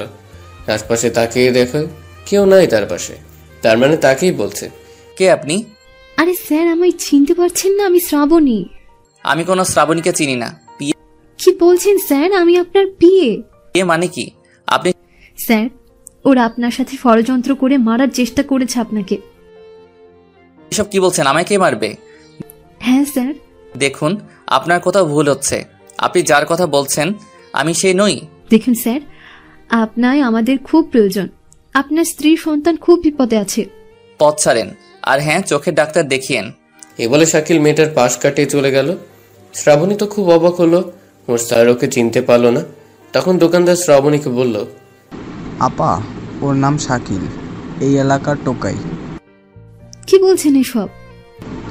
জি আপা, ছোট থেকে এখানেই বড় হচ্ছে। সত্যি আপনার কথা ভুল হচ্ছে। এটা কি করে সম্ভব? জি আপা, ওর সাথে এক ভাই আর একটা বোনও থাকে। ভাইটা কয়েকদিন আগে মারা গেছে, এখন বোনকে নিয়ে থাকে। বোনের খুব অসুখ। কিন্তু ওষুধ না নিয়ে যে চলে গেল। টাকা ছাড়া কে ওষুধ দেবে বলেন? আমি টাকা দিচ্ছি, আপনি ওষুধ আমায় দিন। জি আপা। তারপর শ্রাবণী দোকানদারকে টাকা দিয়ে সব ওষুধ নিল। ওরা থাকে কোথায়? সামনে একটা রেল লাইন আছে, ওটার পাশেই একটা ভাঙা বাড়ি আছে, ওখানে। ধন্যবাদ। শ্রাবণী ওষুধ নিয়ে দোকানদার কথা মতো রওনা হলো। আর শাকিলের কাছে টাকা নাই বলে ডাক্তার ওষুধ দেয়নি, এই জন্য মন খারাপ করে রানীর কাছে আসলো। রানী প্রচন্ড জ্বরে কাঁপতেছে। এটা দেখে শাকিলের চোখ দিয়ে পানি বের হলো। নিজের চোখের সামনে ছোট্ট বোনকে এভাবে কষ্ট পেতে দেখছে, অথচ কিছু করতে পারছে না। শাকিল রানীর পাশে বসে মাথায় হাত বোলাতে লাগলো আর অঝরে অশ্রু ফেলতে লাগলো। হঠাৎ দরজা দিয়ে কে যেন আসলো। শাকিল তাকিয়ে দেখে সেই মেয়েটাকে দেখে শাকিলের রাগ হলো। আপনি এখানে এসে গেছেন? আপনার আর কতবার বলবো আমি আপনাকে চিনি না। আগে এই ওষুধগুলো তোমার বোনকে খাইয়ে দাও, নয়তো ওর ক্ষতি হতে পারে। আপনার দয়া আমার লাগবে না, আপনি চলে যান। আমি চলে যাব, তবে এগুলো নাও আর আমার কথাটা শোনো। বললাম তো আপনি চলে যান। প্লিজ এগুলো তোমার বোনকে খাওয়াও, নয়তো মারা যেতে পারে। আমি কথা দিচ্ছি তোমার কিচ্ছু করব না। শাকিল এবার রানীর দিকে তাকাচ্ছে, আর একবার ওষুধের দিকে। রানীর খুব কষ্ট হচ্ছে, তাই আর কিছু না ভেবে ওষুধ খাইয়ে দিল। কিছুক্ষণের মধ্যে রানী একটু আরাম পেল। এবার বলেন আপনি কে আর আমার পিছনে কেন পড়ে আছেন? তার আগে এই ফটোটা দেখো। শ্রাবণী তার ব্যাগ থেকে একটা ফটো বের করে শাকিলের সামনে ধরল। শাকিল তো অবাক, একদম হুবহু শাকিলের মতোই দেখতে। এটা কেমন মজা? আমার ছবি তুলে শুধু দামি দামি পোশাক লাগিয়ে দিয়েছেন। দেখুন না, এটা আমার বস মিস্টার নীল শিকদার, শিকদার পরিবারের একমাত্র ছেলে। এসব মিথ্যা কথা বাদ দেন আর এখান থেকে যান। আমি মিথ্যে বলছি না, এটাই সত্যি। আমি এই জন্য তোমায় নীল স্যার ভেবেছিলাম। যখন দোকানদার আমায় বলল তখন বুঝলাম। আপনার আমায় কি প্রয়োজন বলেন তো, নয়তো এখান থেকে যান। অযথা এসব নাটক করার দরকার নাই। কেন বিশ্বাস করছেন না? আমি সত্যি বলছি। আমার বিশ্বাস হচ্ছে না। ওকে, 1 মিনিট। শ্রাবণী তার ব্যাগ থেকে ল্যাপটপ বের করে নীলের বাসায় ভিডিও কল দিল। এই দেখেন, স্যারের স্ত্রী সন্তান, ওনার মা বাবা কত কান্নাকাটি করছে। শাকিল এসব দেখে খুব কষ্ট পেল। আর যাই করুক, বাবা মা কখনো মিথ্যে বলে না, এটা শাকিলের ধারণা। তুমি কে? আমি নীল স্যারের পার্সোনাল অ্যাসিস্ট্যান্ট। আমি কি করতে পারি? তোমায় নীল সেজে ওই বাড়িতে, ওই শহরে যেতে হবে আর নীল স্যারের খুনের প্রতিশোধ নিতে হবে। কিন্তু কি হয়েছিল নীলের? স্যার ছিলেন ঢাকা শহরের টপ বিজনেসম্যান। তার সাথে টক্কর দেওয়ার মতো কেউ ছিল না। সব সময় সে সব প্রজেক্টে সাকসেসফুল হতো। পরিবার বলতে বাবা মা, স্ত্রীর সাথে 5 বছরের একটা ছেলে। আমায় বোন বলে ডাকতো আর নিজের বোনের থেকেও বেশি ভালোবাসতো। এই নিয়ে তার দিন খুব ভালো কাটছিল। তবে তার এমন খুশি একজনের মনে বিষ হয়ে জমা হতো। তার নাম ছিল রফিক চৌধুরী। রফিক ছিল বিজনেসম্যানের খাতায় দ্বিতীয় নম্বরে, মানে নীলের পরে। কিন্তু এটা কিছুতেই মানতে পারতো না রফিক চৌধুরী। রফিক চাইতো সে সবসময় 1 নম্বরে থাকবে, কিন্তু নীলের জন্য পারতো না। বড় বড় প্রজেক্ট রফিকের হাতে না যে নীলের হাতে আসতো। তখনও এসেছিল এক বিশাল প্রজেক্ট, প্রায় 800 কোটি টাকার প্রজেক্টে রফিক নিতে চাইছিল, কিন্তু শহরের 1 নম্বরের খাতায় নীল থাকার কারণে রফিক পেল না, পেল নীল স্যার। নীল স্যার খুব খুশি হলো এত বড় প্রজেক্ট হাতে পেয়ে, কিন্তু রফিকের খুব রাগ হলো এত বড় প্রজেক্ট হাতছাড়া হয়ে নীল স্যার প্রজেক্ট পাওয়ার সাথে সাথে কাজে লেগে যায়। আর এদিকে রফিক একের পর এক ষড়যন্ত্র করতে থাকে নীল স্যার যেমন সাহসী শক্তিশালী তেমন বুদ্ধিমানও ছিলেন। রফিকের একের পর এক সব ষড়যন্ত্রকে উপেক্ষা করে সামনে এগোতে লাগলেন। প্রজেক্টটা প্রায় শেষের দিকে। এমন সময় এক রাতে আমি কয়েকজন কর্মচারী নীল স্যার অফিসে বসে সেই প্রজেক্টের ফাইল দেখছিলাম। হঠাৎ স্যারের ফোনে কল আসে আর আমায় বলে ফাইলগুলো গুছিয়ে রাখতে। আমি কারণ জিজ্ঞেস করতেই স্যার বলল তার মেয়ের শরীর নাকি খুব খারাপ। ফাইল গোছাতে লাগি তখন স্যার গাড়ি নিয়ে বেরিয়ে পড়েন। আমি বাকি কাজ ছেড়ে দারোয়ান চাচাকে গেট লাগাতে বলে আমি বাসার দিকে রওনা হই। রাস্তায় আসতেই হঠাৎ ম্যাডামের ফোন আসা, জিজ্ঞেস করে তোমার ভাই কোথায়। আমি কিছুটা অবাক হয়ে বলে আপনি তো নাকি ফোন করে ডাকলেন, তাই তো কাজ রেখে চলে গেল। তখন ম্যাডাম জবাব দিলেন সে নাকি ফোন করেনি আর তার মেয়েও নাকি সুস্থ। এসব কিছু আমার মাথার উপর দিয়ে যায়, কিছু বুঝতে পারছিলাম না কি করব। আমি বাসায় না যে ম্যাডামের বাসায় চলে আসলাম। স্যারের বাবা পুলিশকে ফোন করে, পুলিশ চারদিকে তন্ন করে খুঁজে কিন্তু কোথাও পায় না। সকালে রাস্তার পাশে এক বড় গাছের সামনে নীল স্যারের গাড়ি পাওয়া যায়, কিন্তু গাড়ির মধ্যে কেউ ছিল না। চারদিকে কান্নার টোল পড়ে যায়। সবার ধারণা নীল মারা গেছে, কিন্তু আমার মনে একটু খুঁতখুঁতি থেকেই গেল। পুলিশ গাড়িটা সার্চ করে দেখলো গাড়ির ব্রেক ফেল। রাস্তার পাশে নদী ছিল আর গাড়ি কাছে রক্ত পড়তে পড়তে নদী পর্যন্ত গেছে। পুলিশ অনেকগুলো ডুবুরিকে নিয়ে এসে নদীতে খুঁজতে লাগিয়ে দেয়, কিন্তু কোথাও পাওয়া যায় না। এরপর থেকে আজ পর্যন্ত 15 দিন হলো নীল স্যারের কোনো খোঁজ পাওয়া যায়নি। উপর থেকে অর্ডার দিছে 1 মাসের মধ্যে নীলকে খুঁজে না পেলে এই প্রজেক্ট ফেরত নেওয়া হবে। আর একবারই প্রজেক্ট রফিকের হাতে গেলে শহরের অনেক মানুষের ক্ষতি হবে। কেন? কারণ এটা যেমন তেমন প্রজেক্ট নয়, এতে অনেকের ক্ষতি হওয়ার সম্ভাবনা আছে। আর রফিক তো এমনিতেই মানুষকে জানোয়ারের মতো মারে। প্লিজ শাকিল, তুমি শুধু একবার চলো আমার সাথে। না, আমি এসবের মধ্যে নাই। আমি একটা সাধারণ ছেলে, সাধারণই থাকতে চাই। দয়া করো শাকিল, তুমি যদি নীল হও তাহলে তার বাবা মা তাদের আদরের ছেলেকে পাবে, আর তার মেয়ে পাবে তার বাবাকে। কিন্তু এসব তো পাপ, অন্যের সাথে এমন অভিনয় করা পাপ। তাছাড়া উপায় নেই। আমার মন বলছে নীল স্যার এখনো বেঁচে আছে, ওকে আমাদের খুঁজে বের করতে হবে। আমি যেমন আছি তেমনই ভালো, তুমি চলে যাও। প্লিজ শাকিল, ওর পরিবারকে বাঁচাও। পরিবারের কি হয়েছে? নীল স্যার হারানোর পর থেকে একের পর এক আক্রমণ হচ্ছে স্যারের পরিবারে। বিভিন্ন অপরাধী করছে আর তাদের উপর হামলা হচ্ছে। জানি না কি হচ্ছে। আমি এখানে একটা কাজে এসেছি। এখন আপনায় হাত জোর করে বলছি, আমায় জোর করবেন না। আমি আমার বোনকে নিয়ে এভাবেই বাঁচতে চাই। তুমি কি চাও না তোমার বোন বড় স্কুলে পড়ুক? হ্যাঁ চাই, কিন্তু অন্যের জন্য আমার বোনকে হারাতে পারবো না। তোমার নাম উজ্জ্বল করুক। তোমার বোনের কিচ্ছু হবে না। তোমার বোনকে আমি আমার কাছে রাখবো। কেন বুঝতে চাচ্ছেন না? আমি একটা সাধারণ ছেলে, আমি এসবের মধ্যে জড়াতে চাই না। সাধারণ থেকে অসাধারণ হওয়ার সময় এসে গেছে। আমি চাই না। প্লিজ প্লিজ, তুমি নীল স্যারের কাজটাকে সম্পূর্ণ করে দাও আর ওর পরিবারকে বাঁচাও। শাকিলা শ্রাবণীর কথা শুনে রানী উঠে পড়ে। রানী শুয়ে থেকে তাদের কথা বোঝার চেষ্টা করে, কিছুটা বুঝতে পারছে। তখন রানী শাকিলের হাত ধরল। শাকিলের হাত ধরে হাতের দিকে তাকিয়ে দেখে রানী তুই? এটা কে ভাইয়া? এ হচ্ছে। শাকিল বলতে যাবে এমন সময় শ্রাবণী বলল, আমি তোমার ভাইয়ার বন্ধু। আমি শুনলাম এই আপু নাকি তোমার কাছে সাহায্য চাচ্ছে। হ্যাঁ ভাইয়া, অন্যকে সাহায্য করা ভালো। শুনেন, আমি এখন যাব, কিন্তু পরে যখন জানতে পারবে যে আমি তাদের নীল নই, এতদিন আমি অভিনয় করছি, তখন কি হবে ওদের একটু ভেবেছেন? তখন সেটা দেখা যাবে। এখন চলো, তখন করার চেয়ে এখন বেশি ভাববার বিষয়। কিন্তু শাকিল যতবারই না বলে শ্রাবণী ততই জেদ করে। অবশেষে রানীর মুখের দিকে তাকিয়ে শাকিল রাজি হলো, কিন্তু একটা কথা শাকিলের মাথায় ঢুকছে না। একটা কাজ সম্পূর্ণ করার জন্য এত জেদ করছে কেন? আবার ভাবলো ও তো আর পড়ালেখা জানে না, সেজন্য এসবের কিচ্ছু বুঝেও না। একথা ভেবে সে চুপ করে রইল। তবুও মনের খুঁতখুঁতিটা থেকেই গেল। অবশেষে রানী আর শাকিল শ্রাবণীর সাথে যাবার জন্য রেডি হলো। শ্রাবণী ফোন করে গাড়ি আনতে বলল। কিছুক্ষণের মধ্যে গাড়ি এসে হাজির হলো। শাকিল আর রানী উঠে পড়লো। ড্রাইভার গাড়ি ছেড়ে দিল। গাড়ি তার নিজ গতিতে চলতে লাগলো। কিছুক্ষণের মধ্যে তারা তাদের গন্তব্যে পৌঁছে গেল। শ্রাবণী তাদের নিয়ে একটা বড় বাসায় ঢুকলো। তার আগে শ্রাবণী ফোনে কথা বলল, আর সেটা শুনতে পেল শাকিল। শ্রাবণী ফোনে বলছিল, স্যার পেয়ে গেছি, এখন আর আমাদের কেউ আটকাতে পারবে না। মূর্খ হলেও শাকিল কিছুটা হলেও বুঝে। শাকিল, সরি নীল, এখন থেকে তুমি নীল। কি ভাবছো? কিচ্ছু না, আসো। শাকিল শ্রাবণীর সাথে ভেতরে চলে গেল। এত বড় বাড়ি শাকিল কোনোদিন দেখেনি। সে এক বিশাল বাড়ি। নীল, তোমরা ওই রুমে গিয়ে দেখো, অনেকগুলো ড্রেস আছে, সেখান থেকে একটা ড্রেস পরে নাও। আচ্ছা। শাকিল রানীকে নিয়ে শ্রাবণী দেখানোর রুমে চলে গেল। সেখানে আলমারিতে অনেক জামা কাপড় দেখলো শাকিল। এত দামি কাপড় চোপড় দেখে অবাক হলো, আর সাথে একটু খুশিও হলো। খুশি হলে কি হবে, মনের মধ্যে সন্দেহের জাল যে বেড়েই চলেছে। অবশেষে শাকিল আর রানী তাদের ড্রেস পাল্টে নিল। সুন্দর সুন্দর জামা পরে রানী খুব খুশি। আর এদিকে শাকিল চিন্তায় পড়ে গেল তাদের কোথায় নিয়ে আসলো। ছোটবেলায় শাকিল শুনেছে শহরের মানুষ নাকি মানুষ বিক্রি করে। এটা ভেবে আরো ভয় পেল, ভাবলো হয়তো আমাদেরও বিক্রি করার জন্য আনছে।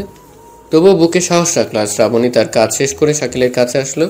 শাকিল ভয় পেয়ে রানীর কাছে গিয়ে রানীকে শক্ত করে ধরল। আরে ভয় পাচ্ছ কেন? আমি তোমাদের কি করব? তুমি আমাদের বিক্রি করার জন্য নিয়ে আসছো, তাই না? হ্যাঁ, এতক্ষণে তো বুঝতে পারলেন মিস্টার শাকিল। শ্রাবণীর কথা শুনে শাকিল অনেক ঘাবড়ে গেল, চোখে মুখে ভয়ের প্রতিচ্ছবি দেখা দিল। আমরা কি করেছি তাই আমাদের এত বড় ক্ষতি করছো? শ্রাবণীর এমন অবাক করা হাসি দেখে শাকিল আরো ভয় পেল। হাসছো কেন? পাগলা, বিক্রি করার হলে কত মানুষ ছিল, তুমি এত কষ্ট করে রাজি করাতে কেন যাব? জানি না। বিক্রি করবো না, মিথ্যে বললাম। চলো আমার সাথে। কোথায়? তোমার বোনকে স্কুলে রাখতে। কিন্তু ওখানে আরো অনেক ছেলে মেয়ে আছে, ভেবো না যে আমি তোমার বোনকে বিক্রি করছি। শ্রাবণীর কথা শাকিল বিশ্বাস করতে পারছে না, কিন্তু এখন উপায়ও নেই। রাজি যখন হয়ে গেছি তখন এসব বিশ্বাস করতেই হবে। শাকিল মনে মনে এসব ভাবছিল, তখন শ্রাবণী বলল, কি ভাবছো? চলো। আচ্ছা চলো। তারপর শাকিল, রানী আর শ্রাবণী গাড়িতে উঠে রওনা হলো। যেতে যেতে এক বিশাল স্কুলের সামনে গাড়ি থামলো। শাকিল, তোমায় এখানেই থাকতে হবে, নয়তো সবাই তোমায় চিনে ফেলবে। কিন্তু আমি না গেলে? আমি সব সামলে নেব, বিশ্বাস রাখো। শাকিলের এক মন বিশ্বাস করতে বলছে, কিন্তু আরেক মন নিষেধ করছে।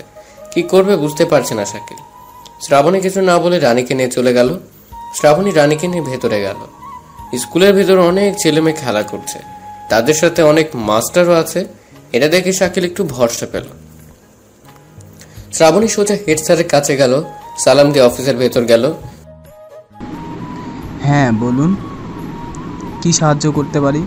আসলে এই মেয়ের নাম রানী, একে এখানে ভর্তি করাতে চাই। হ্যাঁ, বাবার নাম বলুন। বাবার নাম শাকিল খান। আর মায়ের নাম? মায়ের নাম? শ্রাবণী কি বলবে বুঝে উঠতে পারলো না। শাকিল তো বিয়ে করেনি, আর রানীর বাবা মায়ের নামও জানা নেই। ঠিক তখনই রানী শ্রাবণীকে নাম ধরে ডাকছে, আর এটা শুনে হেড স্যার নামটা লিখে দিছে। হেড স্যার ভাবছে রানী ওর মায়ের নাম বলছে, কিন্তু রানী তো শ্রাবণীকে ডাকছে। এটা শুনে শ্রাবণী একটু অবাক হলো, কিন্তু কিছু বলল না। কিছু বললে অনেক প্রশ্ন আসবে, ও চায় না এত প্রশ্নের সম্মুখীন হতেও। Head sir registration paper ready করে শ্রাবণীকে স্বাক্ষর করতে বলে হেড স্যার বলে, বাবা কই? ওনারও তো স্বাক্ষর নিতে হবে। আসলে ওর বাবা অফিসে গেছে, ওখান থেকে আসলে আমি নিয়ে আসবো। ঠিক আছে। রানী মামুনি, তুমি যে ওদের সাথে খেলা করো, ওখানে আরও ছেলে মেয়ে আছে, সাথে স্যারেরাও আছে। রানীর কথা শুনে শ্রাবণীর দিকে তাকায়। শ্রাবণী রানীকে নিয়ে বাইরে আসে। বাইরে এসে রানীর কপালে চুমু দিয়ে বলে, যা আম্মু, খেলা করো, আমি প্রতিদিন তোমায় দেখতে আসবো। আচ্ছা। রানী চলে যায় খেলতে। রানী মাথায় আসতেই শাকিল গাড়ির ভেতর থেকে রানীকে দেখতে পায়। রানী অনেক বন্ধু পেয়ে তাদের সাথে খেলায় যোগ দিল। শ্রাবণী সোজা এসে গাড়িতে উঠে পড়ল। ধন্যবাদ। কেন? এমনিতেই। তুমি এখনো বিশ্বাস করতে পারোনি, তাই না? আচ্ছা চলো, ড্রাইভার গাড়ি নিয়ে নীল স্যারের বাসায় চলো। Okay madam. তারপর তারা নীলের বাসায় রওনা দিল। কিছুক্ষণের মধ্যে নীলের বাসায় চলে এলো। শাকিল চোখ তুলে দেখে হিয়া বড় এক বাড়ি। বাড়ি নয় তো, একদম রাজমহল, চারদিকে সুন্দর করে সাজানো। এটাই নীল স্যারের বাসা। ও, কিন্তু তোমায় ভেতরে কেমনে নিয়ে যায়? তোমায় দেখলে সবাই তো নীল মনে করবে। আমি যাব ভিতরে। শ্রাবণী ভাবতে ভাবতে একটা বুদ্ধি পেল। গাড়িতে ড্রাইভারের একটা ড্রেস ছিল, চায়নার হিরোরা যেমন মাথায় টুপি দেওয়া কাপড় পরে না, ঠিক তেমন। শ্রাবণী ওটা নিয়ে শাকিলকে বলল, এটা পরে নাও। এখানে? আচ্ছা, আমি বাইরে যাচ্ছি।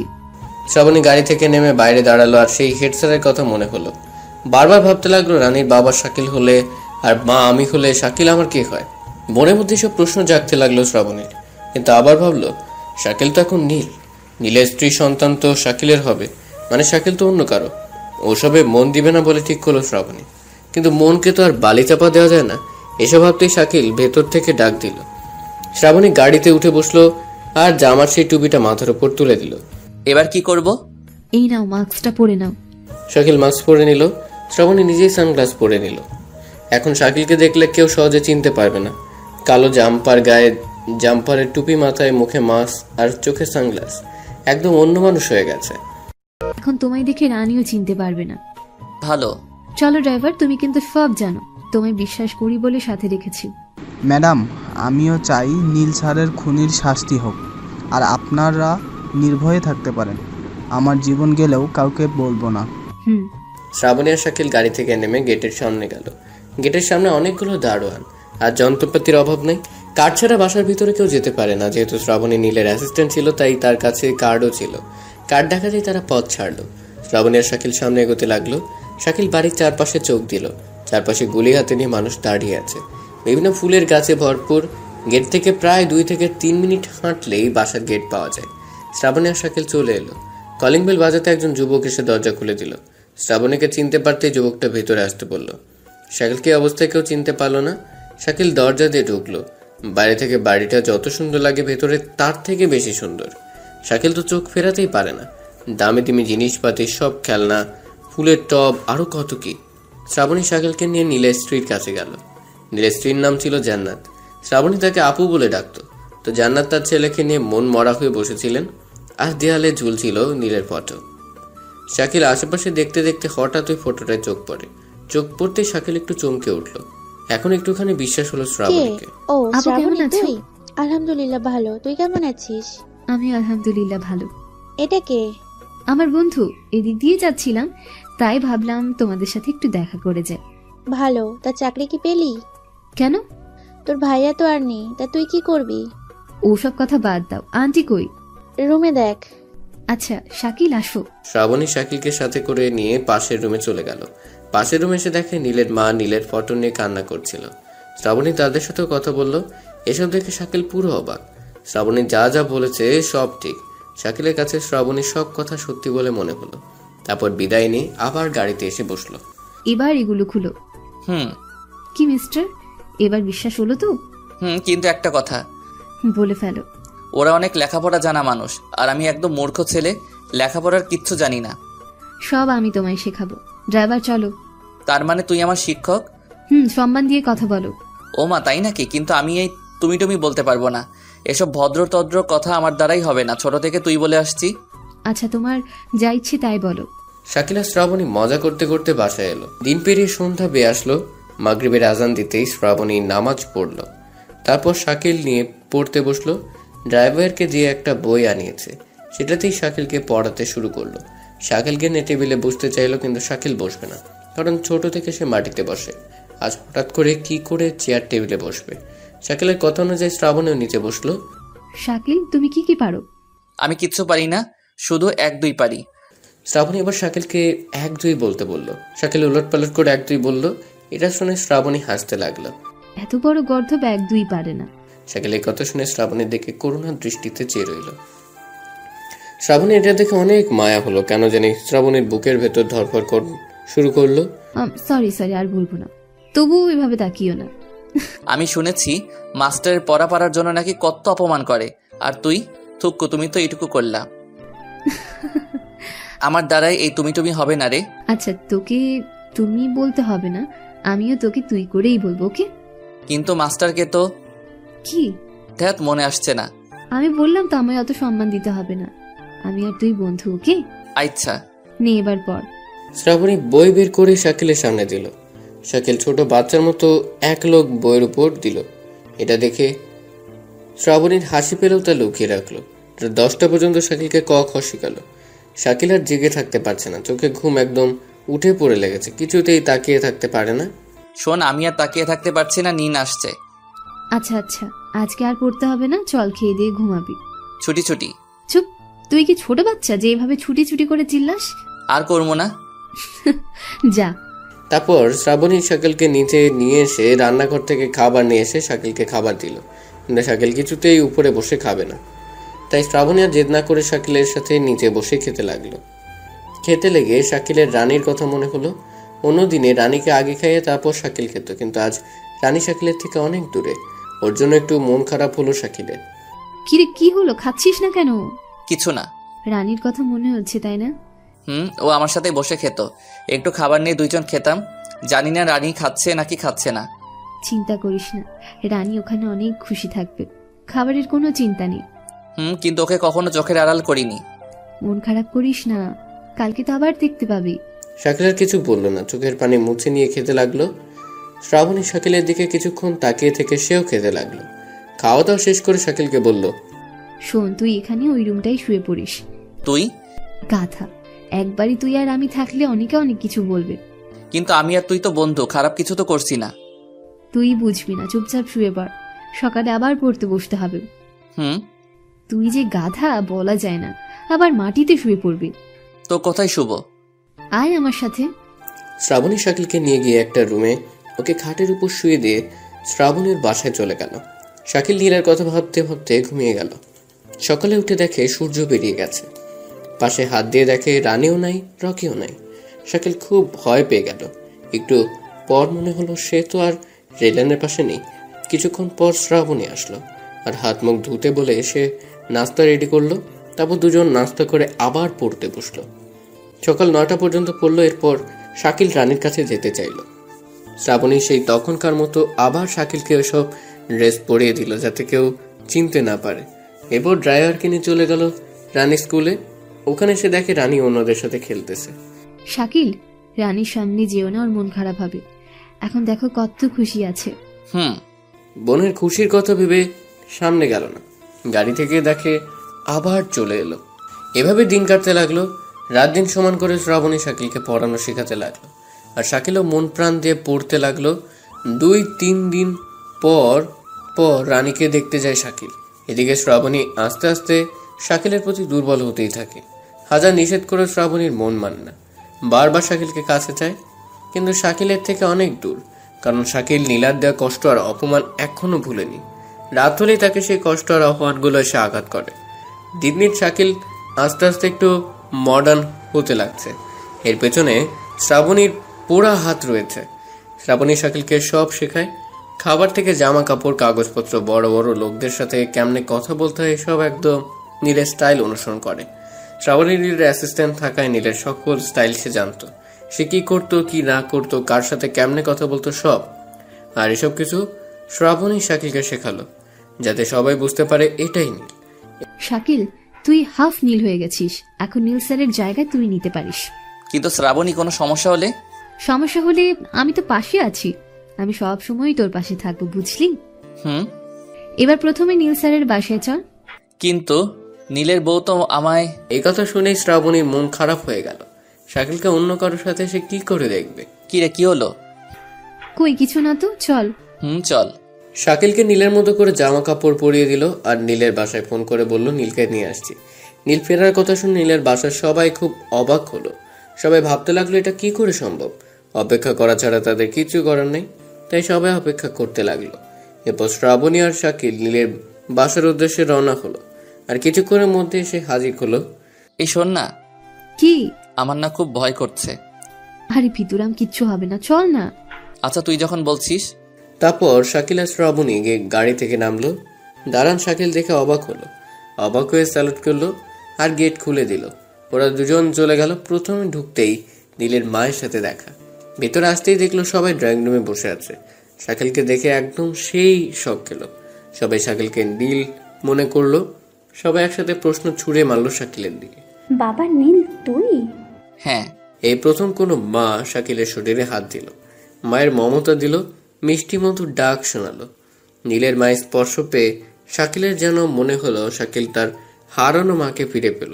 আর থামতে না পেরে বলে দিল, মা।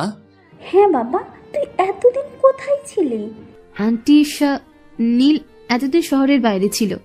হ্যাঁ মা, আমার অ্যাক্সিডেন্ট হবার পর আমি নদীতে পড়ে যাই আর সেখান থেকে এক জেলের বাসার সামনে চলে যাই। জেলে আমায় বাসায় তুলে হাতে পায়ে তেল দিয়ে ডাক্তার ডাকে। পর আমি টানা 6 দিন অজ্ঞান হয়ে থাকি। জ্ঞান ফেরার পর জেলেরা আমায় আস্তে আস্তে সুস্থ করে তোলে। কিন্তু পুলিশ তো বলছিল তারা নাকি তোর লাশ পেয়েছে। এটা কি করে সম্ভব? জীবিত মানুষের লাশ কোথায় পাবে? ওটা হয়তো অন্য কারো। তুই ফিরে এসেছিস, এটাই আমার কাছে অনেক। নীলের মা শাকিলকে বসালো। অনেকদিন পর ছেলে ফিরেছে, আদর সোহাগে ভরে দিল। হাজার হলো সন্তান বলে কথা, কিন্তু শাকিল খেয়াল করলো নীলের স্ত্রী নীলের কাছে আসে না। দূর থেকে কেমন করুণা দৃষ্টিতে তাকিয়ে আছে। শাকিল তো পড়লো মহা বিপদে। শাকিল এবার শ্রাবণীর দিকে তাকালো। শ্রাবণী ইশারায় ওর দিকে তাকাতে মানা করলো। নীলের মা শাকিলকে খেতে দিল। দূরে দাঁড়িয়ে আছে নীলের স্ত্রী আর এক ছোট্ট ছেলে। কিন্তু মুশকিল হলো নীলের ছেলের নাম শোনা হয়নি শাকিলের। এবার কি হবে? এবার তো পাক্কা ধরা খাবে। শাকিল এদিক ওদিক তাকিয়ে এক জায়গায় দেখতে পেল লেখা আছে জিহাদ। শাকিলের বুঝতে আর বাকি রইল না যে নীলের ছেলের নাম জিহাদ। জিহাদ শাকিলের কাছে আসতে যাচ্ছে, কিন্তু ওর মা ধরে আছে। এটা দেখে শাকিল বলল, জিহাদ বাবু এসো এসো। ধ্যাত, আজ ক্যাডবেরি আনতে ভুলে গিয়েছি, সরি বাবা। এই যে কান ধরলাম, আর ভুলবো না। এ কথা শুনে জিহাদ একটু মুচকি হাসি দিয়ে সব বাধা পেরিয়ে চলে গেল। কিন্তু নীলের স্ত্রীর মনের মধ্যে সন্দেহ এসে বাসা বাঁধল। জান্নাত কিছুতেই সেটা পার করতে পারছে না, মনের মধ্যে কিছু একটা বাধা দিচ্ছে। নীলের মা শাকিলের জন্য খাবার এনে দিল। শাকিল পেট পুড়ে খেল। শাকিলের যেন মনে হলো ওর মায়ের হাতে রান্না খাচ্ছে। কোনোদিন তো মায়ের হাতে রান্না খায়নি, তাই জানেও না। তবে নীলের মাকে শাকিলের মনে ধরলো, নিজের মায়ের জায়গাটা দিল। অনেকক্ষণ বসে থেকে গল্প করলো। এবার জান্নাত শাকিলকে ডাকলো। শাকিল ভয়ে ভয়ে জান্নাতের কাছে আসলো, আর এদিকে শ্রাবণী বেলুনের মতো ফুলছে। এটা সে মানতেই পারছে না। শাকিল রুমে ঢুকতে জান্নাত এসে দরজা লাগিয়ে দিল। এটা দেখে তো শাকিল আরো শেষ, কি করবে বুঝে উঠতে পারলো না। তুই কি সত্যিই নীল? জান্নাতের মুখে এমন অবাক করার কথা শুনে শাকিল অবাক হলো। তাহলে কি জান্নাত সব জেনে গেছে? তাহলে তো আমার রক্ষে নেই। বয়সের সাথে সাথে এসব চিন্তা ভাবনা মাথায় ভিড় জমালো শাকিলের। কি হলো? তোর কি মনে হয়? এই তুমি কি সব ভাষা বলছো? আগে তো এসব একদম বলতে না। না মানে আসলে জেলেদের ভাষায় তুই তোকার, ওখান থেকে আমিও শিখে গেছি। ও, আমার মনে হলো তুমি আত্মা টাত্মা নও তো। কি আমি আত্মা, তাই না? আচ্ছা আমি গেলাম, তুমি থাকো। একদম আগের মতোই রাগিয়ে আছো। জান্নাতের কথা শুনে শাকিল আবার অবাক হলো। শাকিল জানতোই না যে নীল রাগে ছিল। তুমি জানো, যেদিন পুলিশ বলেছে তুমি আর নেই, সেদিন আমি অনেক অনেক কেঁদেছি। তোমার কাছে চলে যেতেও চেয়েছিলাম। কি বলছো? জান্নাত, আমার কাজ আছে, পরে কথা হবে। তোমার কাজ আর কাজ। শাকিল কোনো রকম বাহানা দিয়ে সেখান থেকে চলে আসে। নীলের মাকেও কোনো না কোনো বাহানা দিয়ে শ্রাবণীকে নিয়ে চলে এলো। শাকিল শ্রাবণীর হাত ধরে টেনে এনে গাড়িতে বসলো। কি করছিস? কেউ দেখলে কি বলবে? তাতে আমার কিচ্ছু যায় আসে না। পাগল হলি নাকি? আমি এটা পারবো না, এমন করে মানুষের ইমোশনাল নিয়ে খেলতে পারবো না। আমার দ্বারা এটা হবে না। কি বলছিস এসব? হ্যাঁ ঠিকই বলছি। তুই কেন এমন একটা জঘন্য কাজ করতে চাচ্ছিস একটু বলবি? আমি শুধু এই পরিবারকে বাঁচাতে চাই। কি জন্যে? নীল স্যারের যত প্রজেক্ট, যত সম্পদ, যত টাকা, সব এখন ওই রাফিক হাতাতে চায়। কিন্তু আমার জানা মতে নীলের সম্পত্তি তো তার স্ত্রী সন্তান পাবে। সব আইনের খেলা। নীল স্যার যখন অবিবাহিত ছিলেন তখন একটা প্রজেক্ট আসে, আর সেটাও ছিল অনেক বড় মাপের। তখন স্বাক্ষর করতে হয় যে নীল স্যার এই অবস্থায় মারা গেলে তার সকল জায়গা, জমি, টাকা পয়সা সব সরকারের নামে হবে। এটা ছিল রফিকের চালাকি করে তাকে স্বাক্ষর করে নেয় তাতে। আর বিয়ের পর নীল স্যার যেদিকে কোনো খেয়াল দেননি। এখন স্যার মারা যাওয়ার পর রফিক চৌধুরী সেটাকে প্রধান অস্ত্র হিসেবে ব্যবহার করছে। এটা তো অন্যায়, আইন তো এটাকে মানবে না। আইন শাকিল, এখানকার আইন সবার পকেটে থাকে। যা যত টাকা তার কাছে তত আইন। কিন্তু আমি কি করতে পারি? তুমি যে নীল হয়ে বাসা থেকে ঘুরে আসলে, এটা মিডিয়া জানবে, আর সাথে রফিক চৌধুরীও জানবে। এটাই হবে আমার অস্ত্র। আমার এসব কিছু ঠিক মনে হচ্ছে না। একটা পরিবারের সাথে এমন মিথ্যে অভিনয়, তাদের ইমোশনাল নিয়ে খেলা ঠিক নয়। আমি পারবো না। তুই শুধু তাদের ইমোশনাল দেখলি, তাদের জীবন যে বিপদে পড়ে আছে এটা দেখলি না। ওই রফিক এতদিন ধরে নীল স্যারের প্রতি রাগ পুষে রেখেছে। এখন কি এত সহজে তার পরিবারকে ছেড়ে দেবে? আমরা অন্য রাস্তায় ব্যাক করব। হবে না, কোনো রাস্তা নেই। আমি সব দিকে চেষ্টা করেছি, আর তুই এখন নীল প্রমাণ হয়ে গেছিস। যখন তারা জানতে পারবে যে তাদের সাথে এমন অভিনয় করা হয়েছে, তখন তাদের কতটা কষ্ট হবে ভেবেছিস? তখন কষ্ট নয়, আমাদের প্রতি ঘৃণা হবে।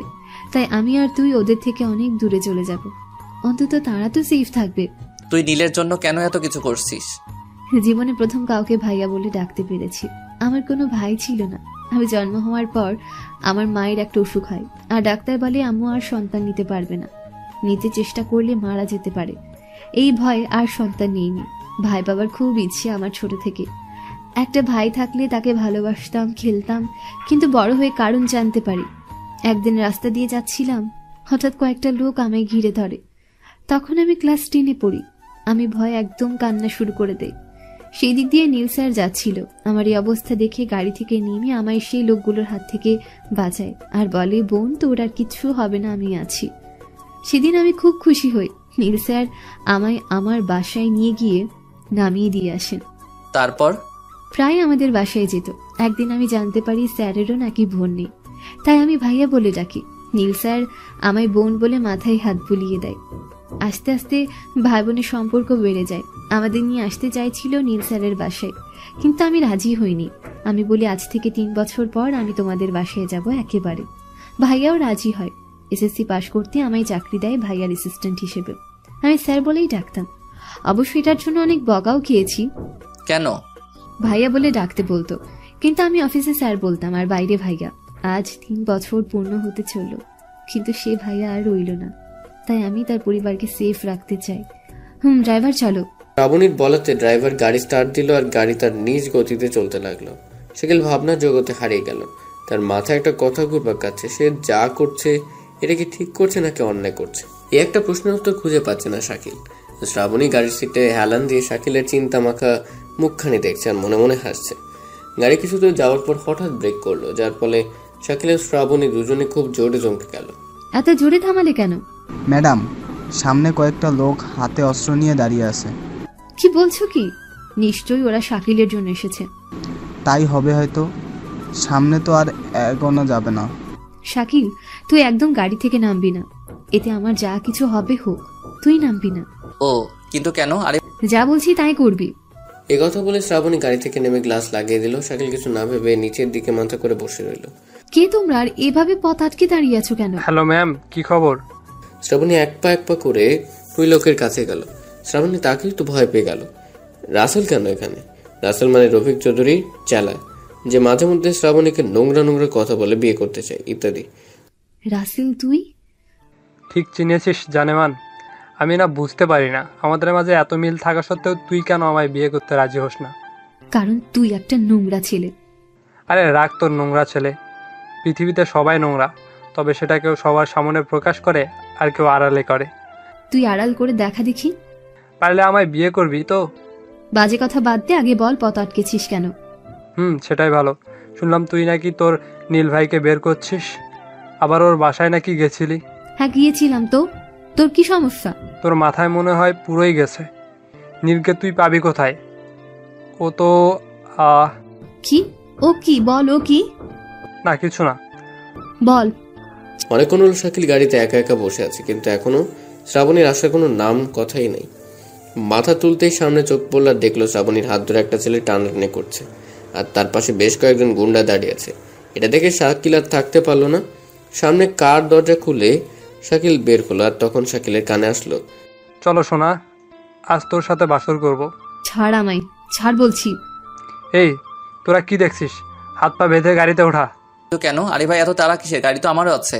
শাকিলের কথা শুনে শ্রাবণী সবাই কিছুটা অবাক হয়ে পেছনে তাকালো। রাসেল তো একদম শক খেলো। নীল এখানে কি করে আসলো? এটা কেমনে সম্ভব? রাসেলের মাথায় এসব প্রশ্ন জাগতে লাগলো। গাড়ি আমারও আছে, শুধু মেয়েটাকে তুলতে হবে, তাহলে আমার গাড়ি পরিপূর্ণ হবে। এই কে তুই? চিনতে পারছিস না কে এটা? তোরা আগে থেকেই বোকা। আর হ্যাঁ, বিশ্বাস না হলে ওর হাতের একটা ঘুষি দিয়ে দেখতে পারিস। এই নকল নীল, আমি জানি তুই নীল না। আচ্ছা বলতো, প্লাস্টিক সার্জারি করেছিস নাকি মুখোশ? প্লাস্টিক সার্জারি করলে তো নীলের প্রয়োজন হতো, নীল তো তোদের কাছে নাই। আচ্ছা তুই এতটা কনফার্ম হয়ে কেন বলছিস যেটা নীল নয়? আমরা জানি এটা নীল নয়। নীল তাহলে কোনটা? আমাদের সোনা, তুমি তো ভালোই বুদ্ধিমান। সিআইডিতে চান্স পাওয়ার কথা ছিল। বাজে কথা বন্ধ কর। কিন্তু আমি এতটা বোকা নই। আজ তোকে ছাড়লাম জানু, এরপর ছাড়বো না, তোকে বিয়ে করেই ছাড়বো। এই কথা বলে রাসেল সহ তার চালাপেলারা চলে গেল। তোর কোথাও লাগেনি তো? না, গাড়িতে চল। তারপর তারা দুজন গাড়িতে এসে বসলো। গাড়ি আবারও নিজ গতিতে চলতে লাগলো। ওরা কারা? ও একটা মাস্তান, রফিক চৌধুরীর বাম হাত। তা বুঝলাম, কিন্তু তোর সাথে কি সম্পর্ক? না মানে তোকে তো তুই বলেছিল। হ্যাঁ, আজ থেকে কয়েক বছর আগে থেকেও ও আমার পেছনে পড়ে আছে। আমায় নোংরা নোংরা অফার দেয়, খারাপ খারাপ কথা বলে। আমি যখন নীল ভাইয়াকে সব বললাম তখন নীল ভাইয়া ওকে প্রচুর মারে। তারপর থেকে ও আবার আসে, কিন্তু এবার অফার নয়, সোজা বিয়ের কথা বলে। তো করে নে, কতদিন আর একা থাকবি? মার খাবি। ওর মতো একটা মাস্তানকে আমি কখনো বিয়ে করব না। তো কাকে করবি? তোকে। না, তোরও তো এখন বউ আছে। আচ্ছা বাদ দে, সারা জীবনে আয় বুড়ি থাকবো। এত হাসিস না, বাসায় এসে গেছি নাম। শাকিল আর শ্রাবণী হাসতে হাসতে বাসায় গেল। রাত হয়ে গেছে। তাই তারা খেতে বসলো।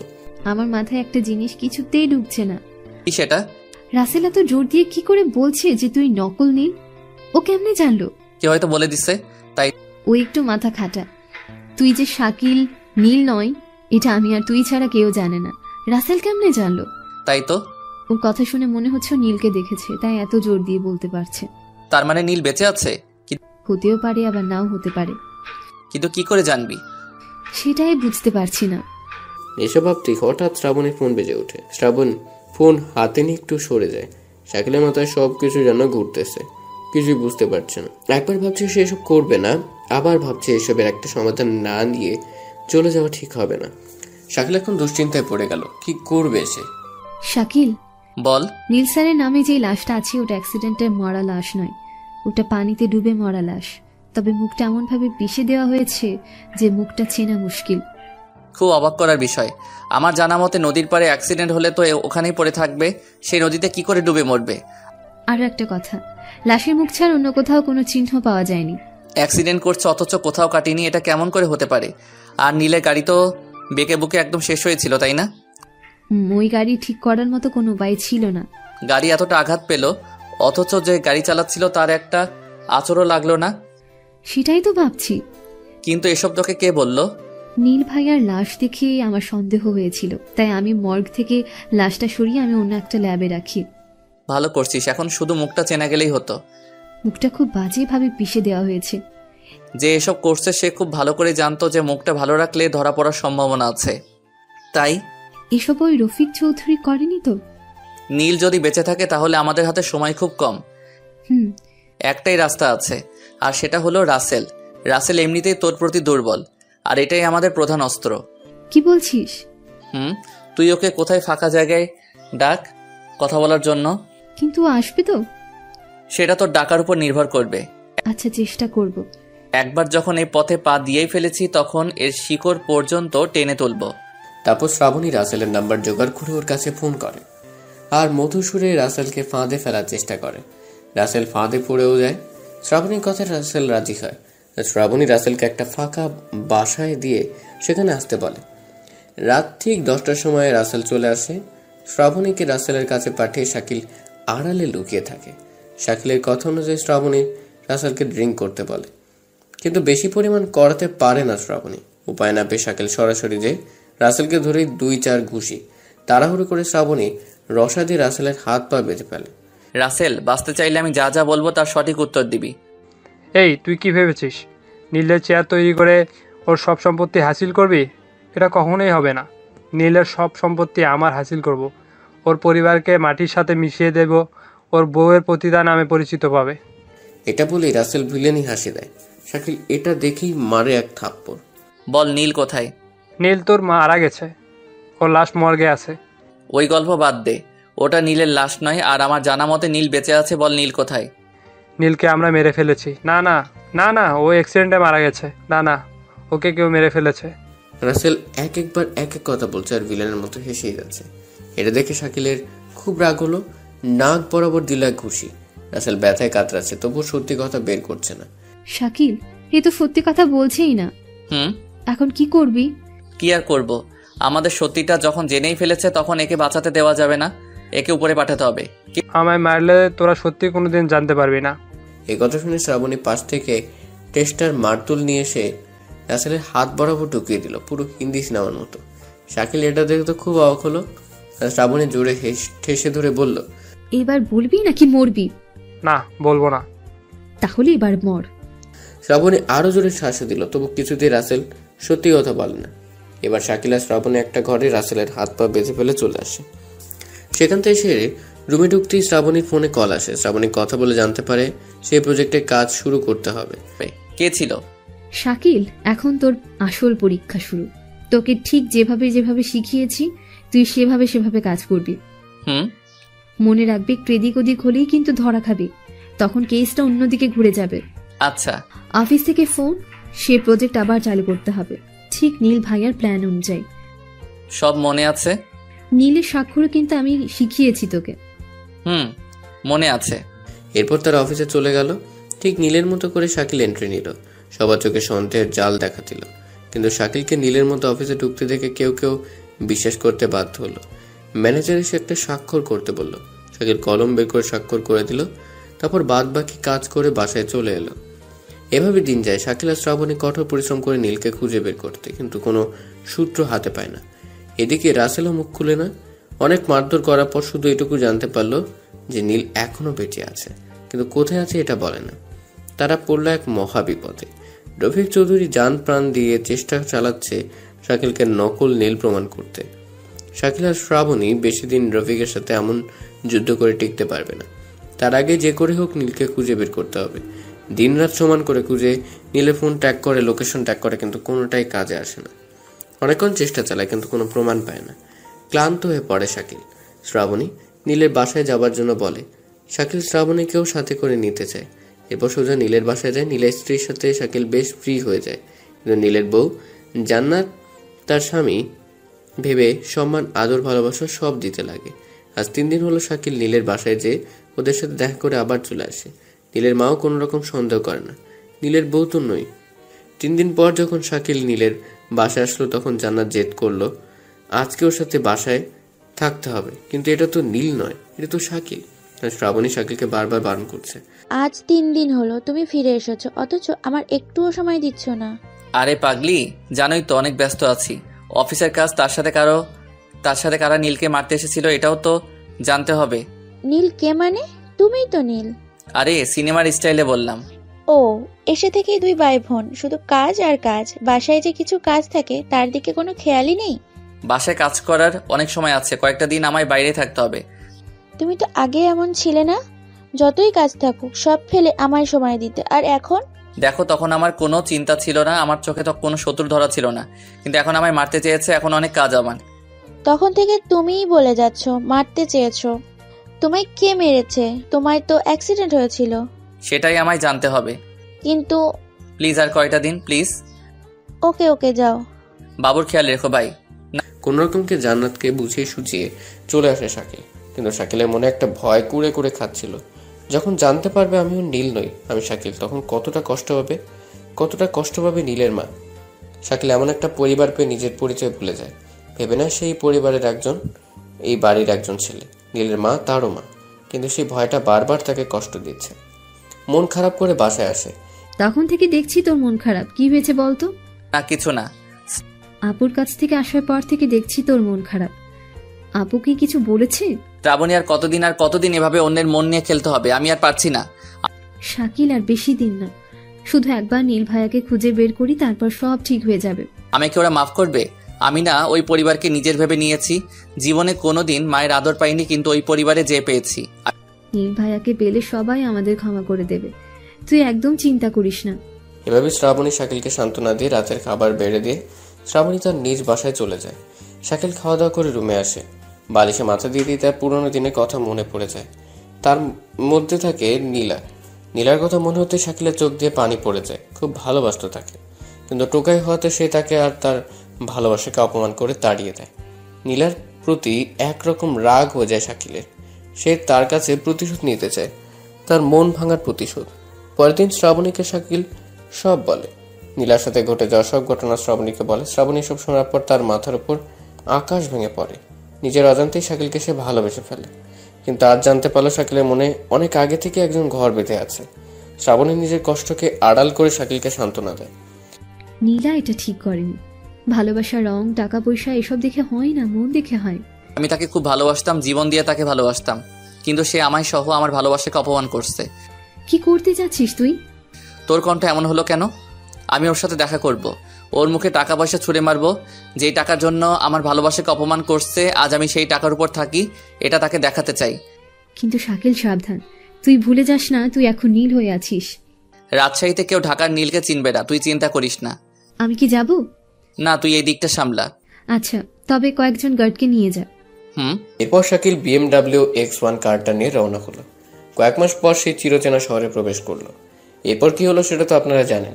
শাকিল গাড়ি নিয়ে মহল্লায় গেল। সবাই অবাক হয়ে তাকিয়ে রইল। নীলার সাথে কিছুক্ষণ তর্ক হলো। চলুন আমরা বর্তমানে ফিরি। শাকিল গাড়ির সিটের সাথে মাছরা লাগিয়ে দিয়ে সব ভাবছিল। হঠাৎ কারো ডাকার আওয়াজে শাকিল বাস্তবে ফিরে এলো। চোখ খুলে দেখে শ্রাবণী দাঁড়িয়ে আছে। শাকিল নিজেকে আবিষ্কার করলো ঢাকা শহরে। কিছু সময় লাগলো বুঝে উঠতে যে সে এখন বাসায় এসে পড়ছে। শ্রাবণী শাকিলের এমন ভাব দেখে অবাক হলো, তার চেয়ে বেশি অবাক হলো শাকিলের চোখ দুটো দেখে। শাকিলের চোখ দুটো লাল টমেটোর মতো হয়ে গেছে। নীল স্যার, আপনি ঠিক আছেন তো? সবার সামনে শ্রাবণী শাকিলকে নীল বলে ডাকে। শাকিলের সাথে যে দুজন গেছিল তারা শ্রাবণীর চাচাতো দুই ভাই ছিল। তারাও জানতো, যদিও কিছুটা সময় আগে জেনেছে। Sir, are you okay? Shakil গাড়ির সিটের সাথে মাথা লাগিয়ে দিয়ে সব ভাবছিল। হঠাৎ কারো ডাকার আওয়াজে শাকিল বাস্তবে ফিরে এলো। চোখ খুলে দেখে শ্রাবণী দাঁড়িয়ে আছে। শাকিল নিজেকে আবিষ্কার করলো ঢাকা শহরে। কিছু সময় লাগলো বুঝে উঠতে যে সে এখন বাসায় এসে পড়ছে। শ্রাবণী শাকিলের এমন ভাব দেখে অবাক হলো, তার চেয়ে বেশি অবাক হলো শাকিলের চোখ দুটো দেখে। শাকিলের চোখ দুটো লাল টমেটোর মতো হয়ে গেছে। নীল স্যার, আপনি ঠিক আছেন তো? সবার সামনে শ্রাবণী শাকিলকে নীল বলে ডাকে। শাকিলের সাথে যে দুজন গেছিল তারা শ্রাবণীর চাচাতো দুই ভাই ছিল। তারাও জানতো, যদিও কিছুটা সময় আগে জেনেছে। Sir, are you okay? I am okay. ভেতরে চলেন। তারপর শ্রাবণী শাকিলকে ভেতরে নিয়ে এসে বেডরুমে শুয়ে দেয়। আর এদিকে নীলা শাকিলের এমন আচরণ দেখে পাগলের মতো হাঁ করে দাঁড়িয়ে থাকে। তার মধ্যে প্রতিশোধের আগুন জ্বলে ওঠে। আজ পর্যন্ত কেউ ওকে এভাবে অপমান করেনি। রাগে গজগজ করতে করতে উপরে চলে আসে। এদের কাহিনী পাশ থেকে রফিক চৌধুরী দেখতে পায়। রফিক চৌধুরী কেন এখানে, এটা পরে জানতে পারবেন। রফিকের মনে প্রশ্ন জাগে, নীলার সাথে কি শত্রুতা? নীলার সাথে কোনো কথা বলবে নকল নীল? রফিক চৌধুরী সেই বাড়িতে আসলো আর নীলাকে ডেকে কথার ছলে বলে দিল, নীলের সাথে তোমার কি সম্পর্ক?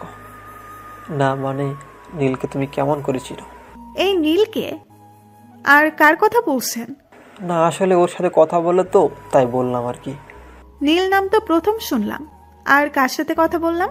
এটা শুনে রফিক চৌধুরীর মনে বিশাল প্রশ্ন ভিড় জমায়। একটু আগে কার সাথে কথা বললে? ও নীল হতে যাবে কেন? ওর নাম তো শাকিল। ও একটা টোকাই। হঠাৎ টোকাই থেকে এমন কিভাবে হলো সেটাই বুঝতে পারছি না। তুমি কি শিওর এটা শাকিল? 100% শিওর। ও তো আমায় প্রপোজ করছিল, তখন তো ওর পাশে যাওয়া যেত না। ওয়াক, কি বিশ্রী গন্ধ! আর আজও কিনা আমায় সবার সামনে অপমান করে চলে গেল। রফিক চৌধুরী নীলার কথা শুনে খুব অবাক হলো। পকেট থেকে ফোন বের করে নীলের ছবি দেখালো। এটা তো শাকিল। না, ওর নাম নীল শিকদার, ঢাকা শহরের টপ বিজনেসম্যান। এটা কি করে হতে পারে? কয়েকদিন আগে কার অ্যাক্সিডেন্টে মারা গেছে। এখন এই ছেলেটা এসে বলছে ও নাকি নীল। তার মানে নীলের এত সম্পত্তি দেখে লোভ সামলাতে না পেরে এখন নীল শিকদার হয়ে গেছে। নীল আর শাকিলের হুবহু দেখ, সেজন্য সবাই শাকিলের কথা বিশ্বাস করে। তুমি এক কাজ করো, নীলের বাসায় অ্যাড্রেস দিতেছি, সেখানে যাও। হ্যাঁ, আমি তাই করব। ওই ছোট লোকের বাচ্চাকে আমি ছাড়বো না। আমায় হুমকি দেয়, আমায় নাকি এই পথের ভিখারি বানাবে। এবার আমিও ওকে ভিখারি বানাবো। যাও। রফিক চৌধুরী নীলের অ্যাড্রেস দিল নীলাকে। নীলার সাথে সাথে গাড়ি বের করে রওনা হলো ঢাকার উদ্দেশ্যে। রফিক চৌধুরী তো অনেক খুশি, তার প্ল্যান সাকসেসফুল হয়েছে। এবার তার পথে আর কেউ থাকবে না। এদিকে শাকিল মন মরা হয়ে বসে আছে, কিছুই তার ভালো লাগছে না। শ্রাবণী শাকিলের এমন মন মরা দেখে সেও কষ্ট পাচ্ছে। শাকিলের মন ভালো করার জন্য অনেক কিছু করলো, কিন্তু কাজ হচ্ছে না। আই শাকিল, কি হয়েছে? কিছু তো বল। এমন মন মরা হয়ে থাকিস না প্লিজ। নীলাকে দেখে আমার পুরনো দিনের কথা মনে পড়ে গেল রে। মন খারাপ করিস না, চল আমরা রানীর কাছে যাই, তাহলে তোর ভালো লাগবে। চল। তারপর গাড়ি বের করে শাকিল আর শ্রাবণী চলে গেল রানীর কাছে। ভাইয়া। আপু কেমন আছেন ভাইয়া? আমি তো আলহামদুলিল্লাহ ভালো আছি, আপনি কেমন আছেন? আমিও আলহামদুলিল্লাহ ভালো আছি। আপু, আপনি কেমন আছেন? আলহামদুলিল্লাহ ভালো। শোনা, তুমি কেমন আছো? আমিও আলহামদুলিল্লাহ ভালো। রানী, শাকিল আর শ্রাবণী আরো কিছুক্ষণ গল্প করলো। তারপর স্কুলের স্যার কাছ থেকে ছুটি নিয়ে রানীকে নিয়ে রওনা দিল। আচ্ছা আপু, আপনি আমার ভাইয়াকে খুব ভালোবাসেন তাই না? আসলে ঠিক তখনই শাকিলের ফোনটা বেজে উঠলো। শাকিল স্ক্রিনে তাকে দেখে জান্নাতের ফোন। জান্নাত কেন ফোন করলো? তোকে ডাকার জন্য। রানী, তুমি জানতে চেয়েছিলে না আমি ওকে ভালোবাসি কিনা? আমি ভালোবাসলেই কি, তোমার ভাইয়া অলরেডি বুকিং। শ্রাবণী চুপ করে বল, কি করবো? রিসিভ করে কথা বল। আচ্ছা। শাকিল ফোনটা রিসিভ করলো, সাথে সাথে ফোনের ওপাশ থেকে ভেজা কণ্ঠে জান্নাত বলল, কোথায় যাচ্ছ? রাস্তায়। এক্ষুনি একবার বাসায় আসো। কেন? আসতে বলছি, আসবা। আচ্ছা আসছি। ফোন কেটে দিল। শ্রাবণী জান্নাতকে সব বলতে হবে, নয়তো আমি আর এমন প্যারা নিতে পারছি না। আর কতদিন ওর কাছ থেকে পালিয়ে বেড়াবো? কাজের দোহাই দিয়ে আজ কয়েক মাস হলো পালিয়ে আছি, আর কত? একজন পুরুষ একজন মহিলার কাছে যা চাই সেটাই তো জান্নাত তোকে দিতে চায়, তাহলে পালানোর কি আছে? দেখ, আমি অন্যদের মতো না, আর কারো ইজ্জতের উপর আমার কোনো লোভ নেই। মেয়েদের আমি যথার্থ সম্মান দেই, এমন কথার কোনোদিন বলবি না। সত্যিই তুই সবার থেকে আলাদা। আজকের দুনিয়ার মেয়ের দেহ পাবার জন্য প্রেম ভালোবাসা হয়। ওসব কথা রাখ, এবার বল কখন বলবি জান্নাতকে? আপুকে সামলানো খুব মুশকিল হবে রে। আমি কিচ্ছু জানি না। আচ্ছা আগে চল, কি জন্য ডাকলো? জানিস আজকে জান্নাতের কণ্ঠ কেমন অন্যরকম লাগলো। এমনি হয়তো। শাকিল আর কথা বললো না, মন দিয়ে গাড়ি চালাতে লাগলো। কিছুক্ষণ পর নীলের বাসার সামনে এসে দাঁড়ালো। বাড়িটা কেমন যেন ঠান্ডা হয়ে গেছে, কোনো আওয়াজ শব্দ কিচ্ছু নেই। শাকিল গাড়ি থেকে বের হতেই পকেট থেকে লকেটটা পড়ে গেল, যেটা শাকিল জন্মের পর থেকে গলায় পড়ে আছে। এখন আর তেমন পড়ে না, তাই পকেটে রাখে। ভাইয়া, তোমার লকেট? আগে তো এটা গলায় থাকতো, আজ হঠাৎ পকেটে কেন বলো তো? গলায় তেমন আর পড়ি না। বড় লোক হয়ে তোমার আম্মুকে ভুলে গেলা? কি বলছিস? গলায় পড়ো বলছি। আচ্ছা পড়লাম। এবার ভেতরে চল। তারপর তিনজনে গেট দিয়ে সোজা ড্রয়িং রুমে ঢুকে পড়লো। ঢুকে তো অবাক হলো, সবাই মন মরা হয়ে দাঁড়িয়ে আছে। শাকিল ভিতরে যে ধরলো, তখন জান্নাত শাকিলের কাছে আসলো। শুকনো মুখে শাকিলের দিকে তাকে ঠাস করে একটা থাপ্পড় বসিয়ে দিল। শাকিল গালে হাত দিয়ে অবাক দৃষ্টিতে তাকিয়ে আছে। আপু কি করছো? চুপ, ওর মুখে আমায় আপু ডাকবি না। কি বলছো? হ্যাঁ ঠিক বলছি। কত টাকা লাগতো তোদের? হ্যাঁ কত টাকা? আমায় বলতি, আমি দিতাম। দরকার হলে নীলের সব সম্পত্তি দিয়ে দিতাম। তোরা তো এই জন্যই এসেছিস। আপু কি বলছো? এখন ন্যাকামো করে লাভ নেই। কি হয়েছে? আমি তো কিচ্ছু বুঝতে পারছি না। আর ওকে মারলি কেন? কিচ্ছু জানিস না তাই না? একজন রাস্তার টোকাই এনে আমাদের নীল বানালি, আর আমার সব বিশ্বাস করে নিব এটাই তো ভেবেছিলি তাই না? টোকাই?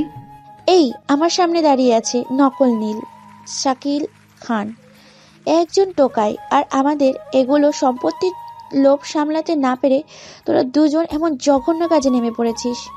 আরে কি বলছো? ওই নীল না, ও নীল নয়। ও যে নীল স্যার নয়, এর প্রমাণ কি আছে? এই দেখ, এই শাকিলের ভাই যেদিন মরে সেদিন টিভিতে শাকিলের ফটো দেখা গেছে। এই ভিডিও দেখে শ্রাবণী তো একদম পাথর হয়ে গেল। এবার তো সত্যি সত্যি প্রমাণ হয়ে গেল। তোরা মানুষ না, তোরা জানোয়ার। না হলে একজনের দুঃখে ভরা মানুষের সাথে এমন খেলা খেলতি না। শাকিল আর শ্রাবণী চুপ করে দাঁড়িয়ে আছে। এই টোকাই, বল কি জন্য এমন করলি? কত টাকার দরকার বল? ওর কোনো দোষ নেই, আমার বলাতেও করেছে।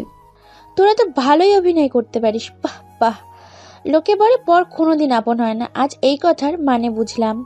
আপু তোমাদের ভালোর জন্যই আমরা এসব করেছি। কি ভালো করবি? স্বামী হারিয়ে আধমরা ছিলাম, ছেলে হারিয়ে এক মা আধা মরা ছিল। তোরা তো আমার পুরোই মেরে দিলি। নীল ভাইয়া পিছিয়ে আছে। থাক, আর অভিনয় করতে হবে না। এবার অন্তত মরা মানুষটাকে ছেড়ে দে। আপু কি বলছো? ভাইয়া পড়েনি? বিশ্বাস করো। বিশ্বাস তো করেছিলাম, সেই জন্য তো আজ এই অবস্থা। এবার বিশ্বাস করলে না জানি খবরে পৌঁছাতে হয়। কিন্তু নিজের বোনের জায়গাটা তোকে দিয়েছিল, কখনো পর ভাবেনি। সবসময় তোর পাশে ভাই হিসেবে থেকেছে। আর আজ সেই লোকটা চলে যাবার পর তুই তার পরিবার আর তার সম্পদ নেওয়ার জন্য কি উঠে পড়ে লাগলি, মিথ্যে অভিনয় করলি। এটাই কি ছিল তার প্রতিদান? আপু আমাদের কথাই বিশ্বাস করো, মানছি নীল নকল। হ্যাঁ, ওর নাম শাকিল খান, ও একটা টোকাই। ওকে আমি এখানে এনেছি, আমি ওকে নীল বানিয়েছি। কিন্তু বিশ্বাস করো আমাদের কোনো খারাপ মতলব ছিল না, আর নেই। তাহলে কি জন্য করলি? আমরা তোমাদের ভালোর জন্যই করেছি, নীল ভাইয়াকে বাঁচানোর জন্য করেছি। এবার অন্তত মিথ্যে বলা বাদ দে। আপু আমি মিথ্যে বলছি না। প্লিজ আর বিশ্বাস করতে বলিস না, আমরা মরে যাব। শ্রাবণীর বলার মতো আর কিচ্ছু রইল না। জানাতা নীলের মা এদের কষ্টে বুকটা ফেটে যাচ্ছে। নীলের মা ছেলের সুখে জ্ঞান হারালো। সবাই মিলে ধরে রুমে নিয়ে গেল। নীলের মায়ের এমন অবস্থা দেখে শাকিলের চোখ দিয়ে পানি চলে আসলো।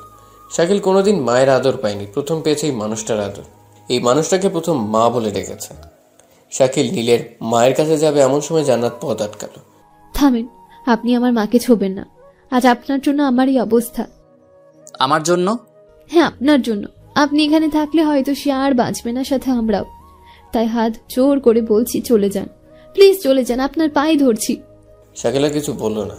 রানীকে নিয়ে চলে আসলো, সাথে শ্রাবণীও আসলো। শাকিল চোখ ভরা পানি নিয়ে হাঁটছে, হাঁটতে হাঁটতে একটা ফাঁকা জায়গায় আসলো। রানীকে নিয়ে ওখানে বসে পড়লো। শ্রাবণী শাকিলের পাশে এসে বসলো। আপনি কেন এখানে? লাথি খাবি, তুই যেখানে আমিও সেখানে। তুই চলে যা, আমরাও আবার সেই রেল লাইনের পাশে চলে যাব। আমাকে নিয়ে যাবি প্লিজ?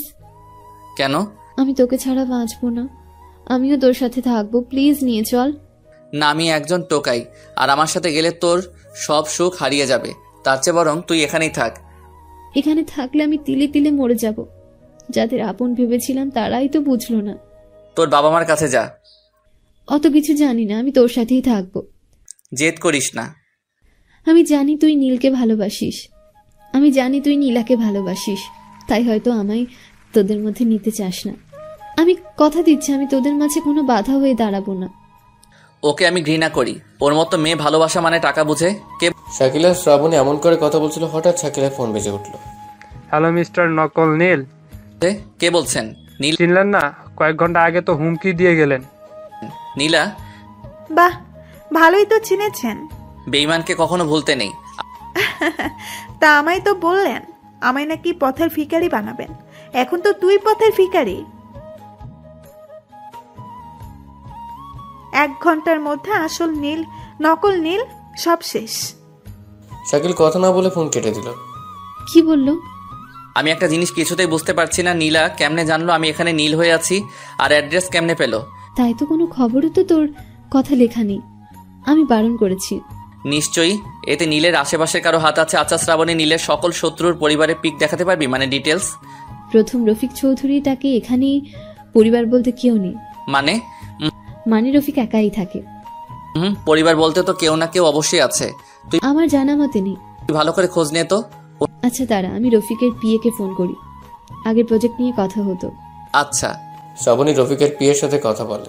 হ্যাঁ, তোর ধারণা ঠিক, রফিকের পরিবার আছে, আর সেটা এখানে নয়, রাজশাহী থাকে।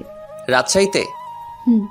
ওর পরিবারের সকলের পিক দিতে বললাম, এই তো এসে গেছে। শ্রাবণী ফোন থেকে রফিকের পরিবারের পিক দেখালো শাকিলকে। শাকিল এটা দেখে তো অবাক। এরা কারা? এটা রফিক, পাশেরটা ওর স্ত্রী, তার পাশেরটা ওর মেয়ে।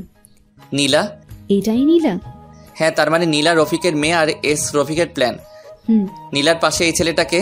আমি বললে বিশ্বাস করবি না, তাই থাক। বল। ওটা ওর বর। কি? 2 বছর আগে ওদের বিয়ে হয়েছে। ওর বর দেশের বাইরে থাকে, সামনের বার দেশে ফিরবে। দেখ, মিথ্যা বলা বন্ধ কর। আমি তো তোকে বললামই, আমি বললে তোর বিশ্বাস হবে না। একটা মেয়ে এতটা নিচে নামতে পারে? নীলা তো হেপি ভালো, তাই না? ওসব বাদ দে। নীলা বলল আসল নীল আর নকল নীল সব শেষ, এর মানে কি? নীল কোথায় আছে এটা হয়তো নীলা জানে।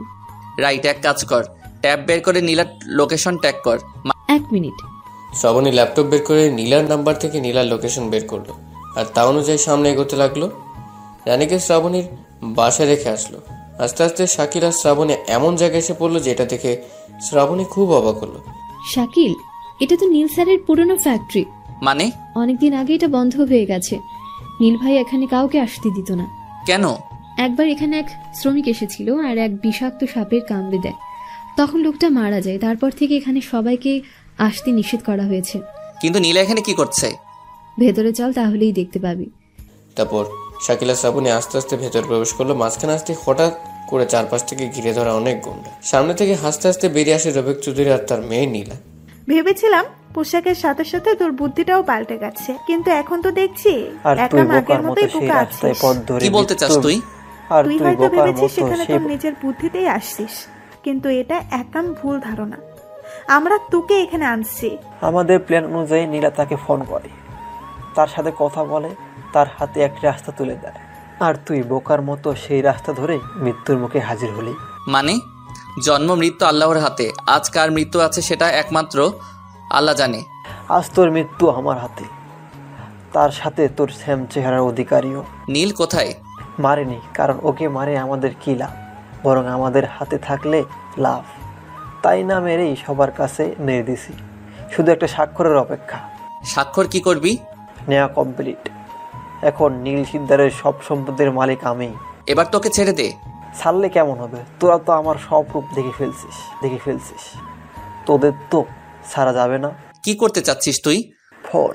রফিক চৌধুরী পকেট থেকে ফোন বের করে সাংবাদিককে ফোন করে বলল, আজকের ব্রেকিং নিউজ, নীল সিকদারের তার সমস্ত সম্পত্তি আমার নামে লিখে দিয়ে গেছে।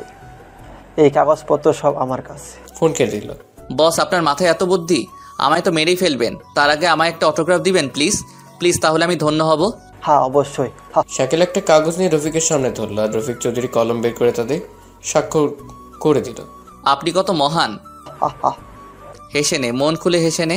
এবার কি হবে? আমাদের হাত থেকে তো সব চলে গেল। নীল ভাইয়াকে কি করে বাঁচাবো? একটু ওয়েল করছো না? মরার জন্য ওয়েট করো, তারপর সব ঠান্ডা হয়ে যাবে। ঠান্ডা আমাদের নয়, এবার তোর হবে। মানে? এবার টিভি চালু কর। রফিক চৌধুরী তাড়াতাড়ি রিমোট হাতে নিয়ে টিভি অন করলো। আর শ্রাবণী সহ রফিক আর তার লোকেরা সবাই অবাক হলো, এমনকি নীলাম। আজকের ব্রেকিং নিউজ, শহরের টপ বিজনেসম্যান নীল শিকদারের খুনিকে পাওয়া গেছে। এতদিন পর সে মুখ তুলে দাঁড়িয়েছে। এখন নীলের সমস্ত সম্পত্তি তার নামে দাবি করছে। তার বক্তব্য হচ্ছে নীল তার সমস্ত সম্পত্তি তার নামে লিখে দিয়েছে, সে আর কেউ না। সেটা হচ্ছে শহরের দ্বিতীয় টপ বিজনেসম্যান রফিক চৌধুরী। আমরা সকলেই জানি তারা একে অপরের শত্রু। একজন লোক তার সব থেকে বড় শত্রুকে কি করে সম্পত্তি দিতে পারে? আর নীলের পরিবার ছিল, তার ছেলে ছিল, মা স্ত্রী সবাই ছিল। আদালতের মত অনুযায়ী নীল তার সমস্ত সম্পত্তি তার পরিবারের যে কোনো একজনের নামে রাখছে। নীল মারা যাওয়ার পর তার সমস্ত সম্পত্তি তার পরিবার পাবে, ইত্যাদি ইত্যাদি।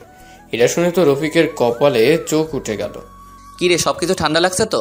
এটা কি করে সম্ভব? সবকিছু সম্ভব বস। কি করে করলি তুই এটা? নকল নীল হয়ে যখন থেকেছি তখন তো নীলের নকল স্বাক্ষরটা পারা তো স্বাভাবিক, আর আমিও পারতাম। যখন জানতে পারলাম তার সম্পত্তির দিকে তোর চোখ, তখন আমি কাউকে না বলে নীলের সমস্ত সম্পত্তি তার পরিবারের নামে করে দিই। আর স্বাক্ষরের তারিখ ঠিক দিই কয়েক মাস আগের।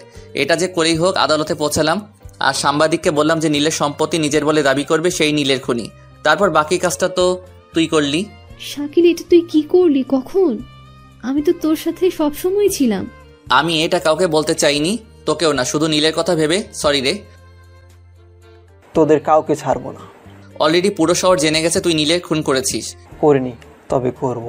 এই কে আছিস? ওকে মার। সবাই জেকে মেরে আসতেই হঠাৎ বাইরে প্যাপু আওয়াজ আসলো। সবাই থমকে দাঁড়ালো। পুলিশ কিভাবে টের পেল? তুই আমাদের না, পুলিশদের ডেকেছিস। তোর মেয়ে আমায় লোকেশন দিয়েছে, আর আমি সেটা সরাসরি পুলিশের হাতে দিছি। ভালো হয়নি বল? তোকে তো আমি। মিস্টার নীলা, এরপরেও কি বলবেন যে আমাদের বুদ্ধিটা পাল্টায়নি? ম্যাডাম, বেইমানের দুনিয়ায় কি করে বাঁচতে হয় এটা আমি জেনে গেছি। তাহলে ডায়লগ পরে মারিস, ওদের সাথে তো আমাদেরও ধরবে। আমাদের নামে কেস আছে, নকল নীল সাজার। তাহলে দেখছিস কি, লুকিয়ে পড়। শাকিল শ্রাবণীর হাত ধরে ফ্যাক্টরির ভিতরে লুকিয়ে গেল। রফিক পালাবে এমন সময় পুলিশ ভিতরে চলে এলো। রফিক সহ তার চেলাদের হাতে অস্ত্র দেখে সন্দেহ করে অ্যারেস্ট করলো। শাকিল আর শ্রাবণী এবার বের হলো। পুলিশ তো চলে গেল, এবার ভাইয়াকে কোথায় পাবো? আর এই ফ্যাক্টরিটা ভালো করে খুঁজে দেখ।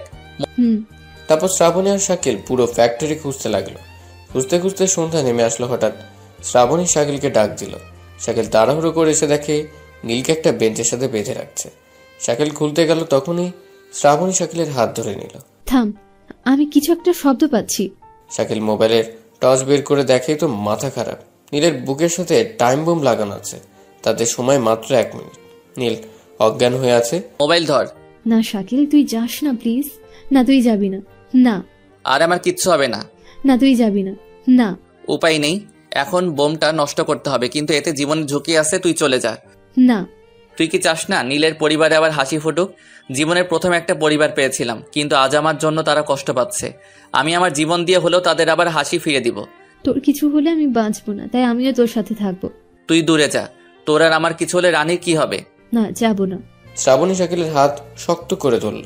শাকিল মানা করা সত্ত্বেও শ্রাবণী শাকিলকে একা ছেড়ে গেল না। শাকিল এটা দেখে খুব অবাক হলো। শ্রাবণীর প্রতি একটা মায়া জেগে গেল। আমার হাত ছাড়, নয়তো তার কেমনে কাটবো। শ্রাবণী শাকিলের হাত ছেড়ে পেছন থেকে জড়িয়ে ধরল। শাকিল এবার বিসমিল্লাহ বলে লাল আর নীল তারে হাত দিল। মুহূর্তেই রানার কথা মনে হলো। এই বোমার জন্যই রানার মৃত্যু হয়েছে, হয়তো আজ আমারও হবে। এই কথা ভেবে শাকিল চোখ বন্ধ করে 2 তার ধরে একসাথে দিল টান। সাথে সাথে শিরশির করে একটা শব্দ হলো। তারপর আর কোনো আওয়াজ না পেয়ে শাকিল চোখ খুলে দেখে বোমার আলো নিভে গেছে, মানে বোমা বন্ধ হয়ে গেছে। শাকিল এবার বুকে ফু দিয়ে শ্রাবণীর হাতে হাত দিল। শ্রাবণী চোখ খুলে দেখে নীল তার দিকে তাকিয়ে আছে। শ্রাবণী বোমার দিকে তাকিয়ে দেখে বোমা বন্ধ হয়ে গেছে। এরপর শ্রাবণী আর কিছু না ভেবে শাকিলকে জড়িয়ে ধরলো। শাকিলও আলতো করে জড়িয়ে ধরলো। এরপর তারা নীলকে খুলে দিল। নীল একবার চোখ খুলে তাকিয়ে আবার অজ্ঞান হয়ে গেল। নীলের ওজন একদম পাতলা হয়ে গেছে, তাই শাকিল নীলকে 2 হাত দিয়ে তুলে নিল। নীলের হাতে যে কাপড় দিয়ে বাঁধা ছিল সেটা দিয়ে শাকিল তার মুখে বাঁধল। এরপর পাশের একটা হাসপাতালে ভর্তি করালো। নার্স নীলকে চিনতে পারছে, সাথে ডাক্তাররাও, তাই তাড়াতাড়ি নীলকে নিয়ে অপারেশন থিয়েটারে নিয়ে গেল। শাকিল আর শ্রাবণ এসে ফোন দিয়ে নীলের স্ত্রীকে ফোন দিল। শাকিল জানে তার নাম্বার থেকে ফোন দিলে জান্নাত ধরবে না, তাই ডাক্তারের ফোন থেকে দিল। আসসালামু আলাইকুম, কে বলছেন? আমি কে এটা পরে জানবেন।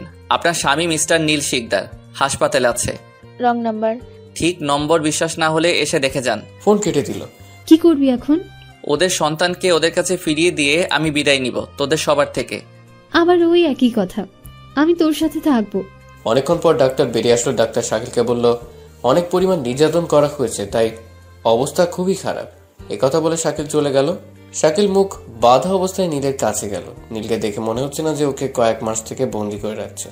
চুলদারি মুখ সব একদম আগের মতো, শুধু একটু চেহারার বদল হয়েছে। ঠিক তখনই জান্নাত আর নীলের মা এসে হাজির হলো। এসে দেখে নীল শুয়ে আছে। জান্নাত আর ওর মা ভাবলো হয়তো এটা শাকিল। পাশেই শ্রাবণী দাঁড়িয়ে আছে। একবার ঠকিয়ে মন ভরেনি, আবার শুরু করেছিস? আরে আপু, এটা সত্যি সত্যি ভাইয়া। আমি ভাবতেও পারছি না, মরা মানুষকে নিয়ে তোরা আর কত মিথ্যে বলবি। ভাইয়া মরেনি, এটাই ভাইয়া। প্লিজ এইবার থাম। আপনি এদিকে দেখেন।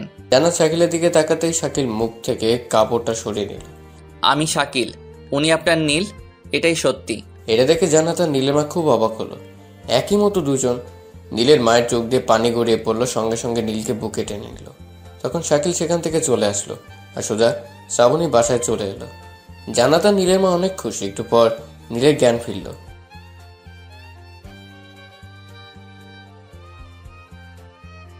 মা তুমি? আমি এখানে কেন মা? রফিক আমায় মেরে ফেলবে মা। আমি কি করে আসলাম এখানে? বাবা শান্ত হো, ও তোকে কিছুই করতে পারবে না। তুই এখন আমার কাছে আছিস। আমি কি করে আসলাম এখানে? সেটা তো আমরাও জানি না। আমার মতো একটা লোক আমার কাছ থেকে বোমা সরালো, আমায় তুলে নিল, তারপর আর কিছু জানি না। শাকিল? তার মানে শাকিল তোমার বাঁচিয়েছে? শাকিল কে? একদম হুবহু তোমার মতোই দেখতে। মানে? নীলের মনে প্রশ্ন জাগলো। এদিকে শাকিল রানীকে নিয়ে রওনা হলো, সাথে জোর করে শ্রাবণী আসলো। শাকিল সোজা হাসপাতালে আসলো। নীলের রুমে এসে দরজা লাগিয়ে মুখ থেকে কাপড় সরালো। নীল এটা দেখে অবাক হলো। নীল ভাইয়া সরি, এতদিন আপনার জায়গায় আমি ছিলাম শুধু আপনাকে খুঁজে বের করতে। তবে এটাতে আমার কোনো ক্রেডিট নেই, আছে শত শ্রাবণীর। শ্রাবণী আমায় জোর করে শহরে আনে। সবাই মানতো আপনি মরে গেছেন, কিন্তু শ্রাবণী এটা বিশ্বাস করতো না, তাই আমায় দিয়ে আপনাকে খুঁজতে লেগেছিল। এখন আপনাকে পেয়ে গেছে, তাই আমার কাজ শেষ। আর জান্নাত আপু, আপনার সাথে অনেক অভিনয় করছি, তবে আপনার দিকে কোনো কুনজর দেইনি। মারলে মাফ করবেন, আর আপনার বোনকে বোঝান ও আমার সাথে যাবার জন্য উঠে পড়ে লেগেছে। আমি একজন টোকাই, আর এত বড় পরিবারের মেয়ে একজন টোকাইয়ের সাথে থাকবে, এটা লোকে কেমনে বলবে? ফলে আপনাদেরই সম্মান নষ্ট হবে। আর আম্মু সরি, মাফ করবেন, জীবনের প্রথম আপনাকে আম্মু ডেকেছি। নিজের মায়ের জায়গাটা আপনাকে দিয়েছি, এই জন্য একবার আপনার পায়ে হাত দিই প্লিজ। শাকিল নীলের মায়ের পায়ে হাত দিল। তখনই শাকিলের লকেটটা শার্টের ভেতর থেকে বেরিয়ে গেল। দাঁড়াতে সেটা বুকের উপর ঝুলতে লাগলো, আর এটা দেখতে পেলেন নীলের মা। শাকিল চলে যাচ্ছে এমন সময় শ্রাবণী শাকিলের পায়ে পড়ে গেল। প্লিজ আমায় ছেড়ে যাস না, আমি তোকে ছাড়া বাঁচবো না। শাকিলের বুকটা ফেটে যাচ্ছে, আর না করতে পারলো না, যদিও শ্রাবণী ভালোর জন্যই না করছিল, কিন্তু আর পারছে না নিজেকে আটকাতে। ভাইয়া আপু নাও আমাদের সাথে। শাকিল শ্রাবণীকে তুলে নিয়ে হাঁটতে লাগলো। হঠাৎ পেছন থেকে ডাক দিল, শাকিল। জি বলেন। এই লকেট তোর কাছে কি করে? এটা আমার মা, মানে আমার মায়ের দেয়া লকেট। দেখি দেখি, এদিকে আয়। নীলের মা শাকিলের কাছে এসে শার্টের হাত জড়িয়ে ধরল। এই তো আমার সেই হারানো শাকিলের চিহ্ন। বাবা, তুই এতদিন কোথায় ছিলি? আমি তোকে কতই না খুঁজেছি। এই লকেট তোর আর নীলের জন্মদিনে তোর বাবা পরিয়ে দিয়েছিল। হ্যাঁ, এটা তো আমার কাছেও আছে। সেই দিন তোদের নিয়ে ঘুরতে গিয়েছিলাম রাজশাহী। হঠাৎ ঘূর্ণিঝড় এসে সব এলোমেলো করে দেয়, সাথে তোকে আমার কাছ থেকেও কেড়ে নেয়। সারা শহর তোকে অনেক খুঁজেছি, কোথাও পাইনি। সেই ঝড়ে আমি একটা গর্তে যে পড়ি, সেখানকার একটা দাদু আমায় তুলে নিয়ে বাঁচান। 3 দিন নাকি অজ্ঞান ছিলাম। দাদু আমায় বলতো, তোকে দেখতেই আমার বুকটা ভরে গিয়েছিল রে। শাকিল ফিরে পেল তার হারানো মাকে আর ভাইকে, জান্নাত পেল তার স্বামীকে। ওদিকে নীলা রফিক চৌধুরীকে থানায় নিয়ে গেল। যখন সবখানে জানাজানি হলো যে নীল ফিরে এসছে, তখন নীল হাসপাতালে অসুস্থ অবস্থায় ছিল। নীলের কাছে পুলিশ ফোন করে সন্দেহবশত, আর নীল সব সত্যি বলে। এটা পুলিশ শুনে রফিকের ফাঁসির কথা ভাবলো, কিন্তু নীল বারণ করলো। নীলের কথা অনুযায়ী পুলিশ রফিক চৌধুরীর শাস্তি কমিয়ে কয়েক মাস জেল দিল। এদিকে আস্তে আস্তে সুস্থ হয়ে উঠল নীল। শাকিল, নীল রানী আর জান্নাত তাদের মাকে নিয়ে অনেক সুখী হলো। এই নিয়ে তাদের সংসার ভরে গেল। কয়েকদিন পর শাকিলের সাথে শ্রাবণীর বিয়ে হলো। শাকিল আর নীল দুজন যেহেতু একই, তাই জান্নাত আর শ্রাবণী ঝামেলায় পড়তো, যার ফলে দুজনের চুলের স্টাইল, দাড়ি স্টাইল আলাদা, যেন তারা চিনতে পারে। শাকিল টোকাই থেকে আজ কোটি কোটি টাকার মালিক। শাকিল আর নীল দুই ভাই মিলে তাদের বিজনেস আরো বড় করার চেষ্টা চালিয়ে যাচ্ছে। আর রানীকে এবার আরো একটি বিশাল নাম করা স্কুলে ভর্তি করালো। কয়েক মাস পর রফিক চৌধুরী জেল থেকে বেরিয়ে আসলো। বেরিয়ে এসে রফিক সোজা তার অফিসে চলে গেল, কিন্তু দুঃখের বিষয় তাকে সেখানে ঢুকতে দিল না। রফিক চৌধুরীর অফিসে আগের সব কর্মচারী আর নেই, এখন সব নতুন কর্মচারী। এটা দেখে রফিক চৌধুরী খুব অবাক হলো। একজন কর্মচারীকে ডেকে এসবের কারণ জানতে চাইল। কর্মচারী বলল শাকিল স্যারের কাছ থেকে সব জেনে নেবেন। রফিক চৌধুরী কর্মচারীর কথা অনুযায়ী শাকিলকে ফোন করলো। রফিকের অনেক রাগ হলো। শাকিলের কথা শুনে রাগে গজ গজ করে ফোন দিল। শাকিল ফোন রিসিভ করলো। এই শাকিল, এই তুই এসব কি শুরু করছিস?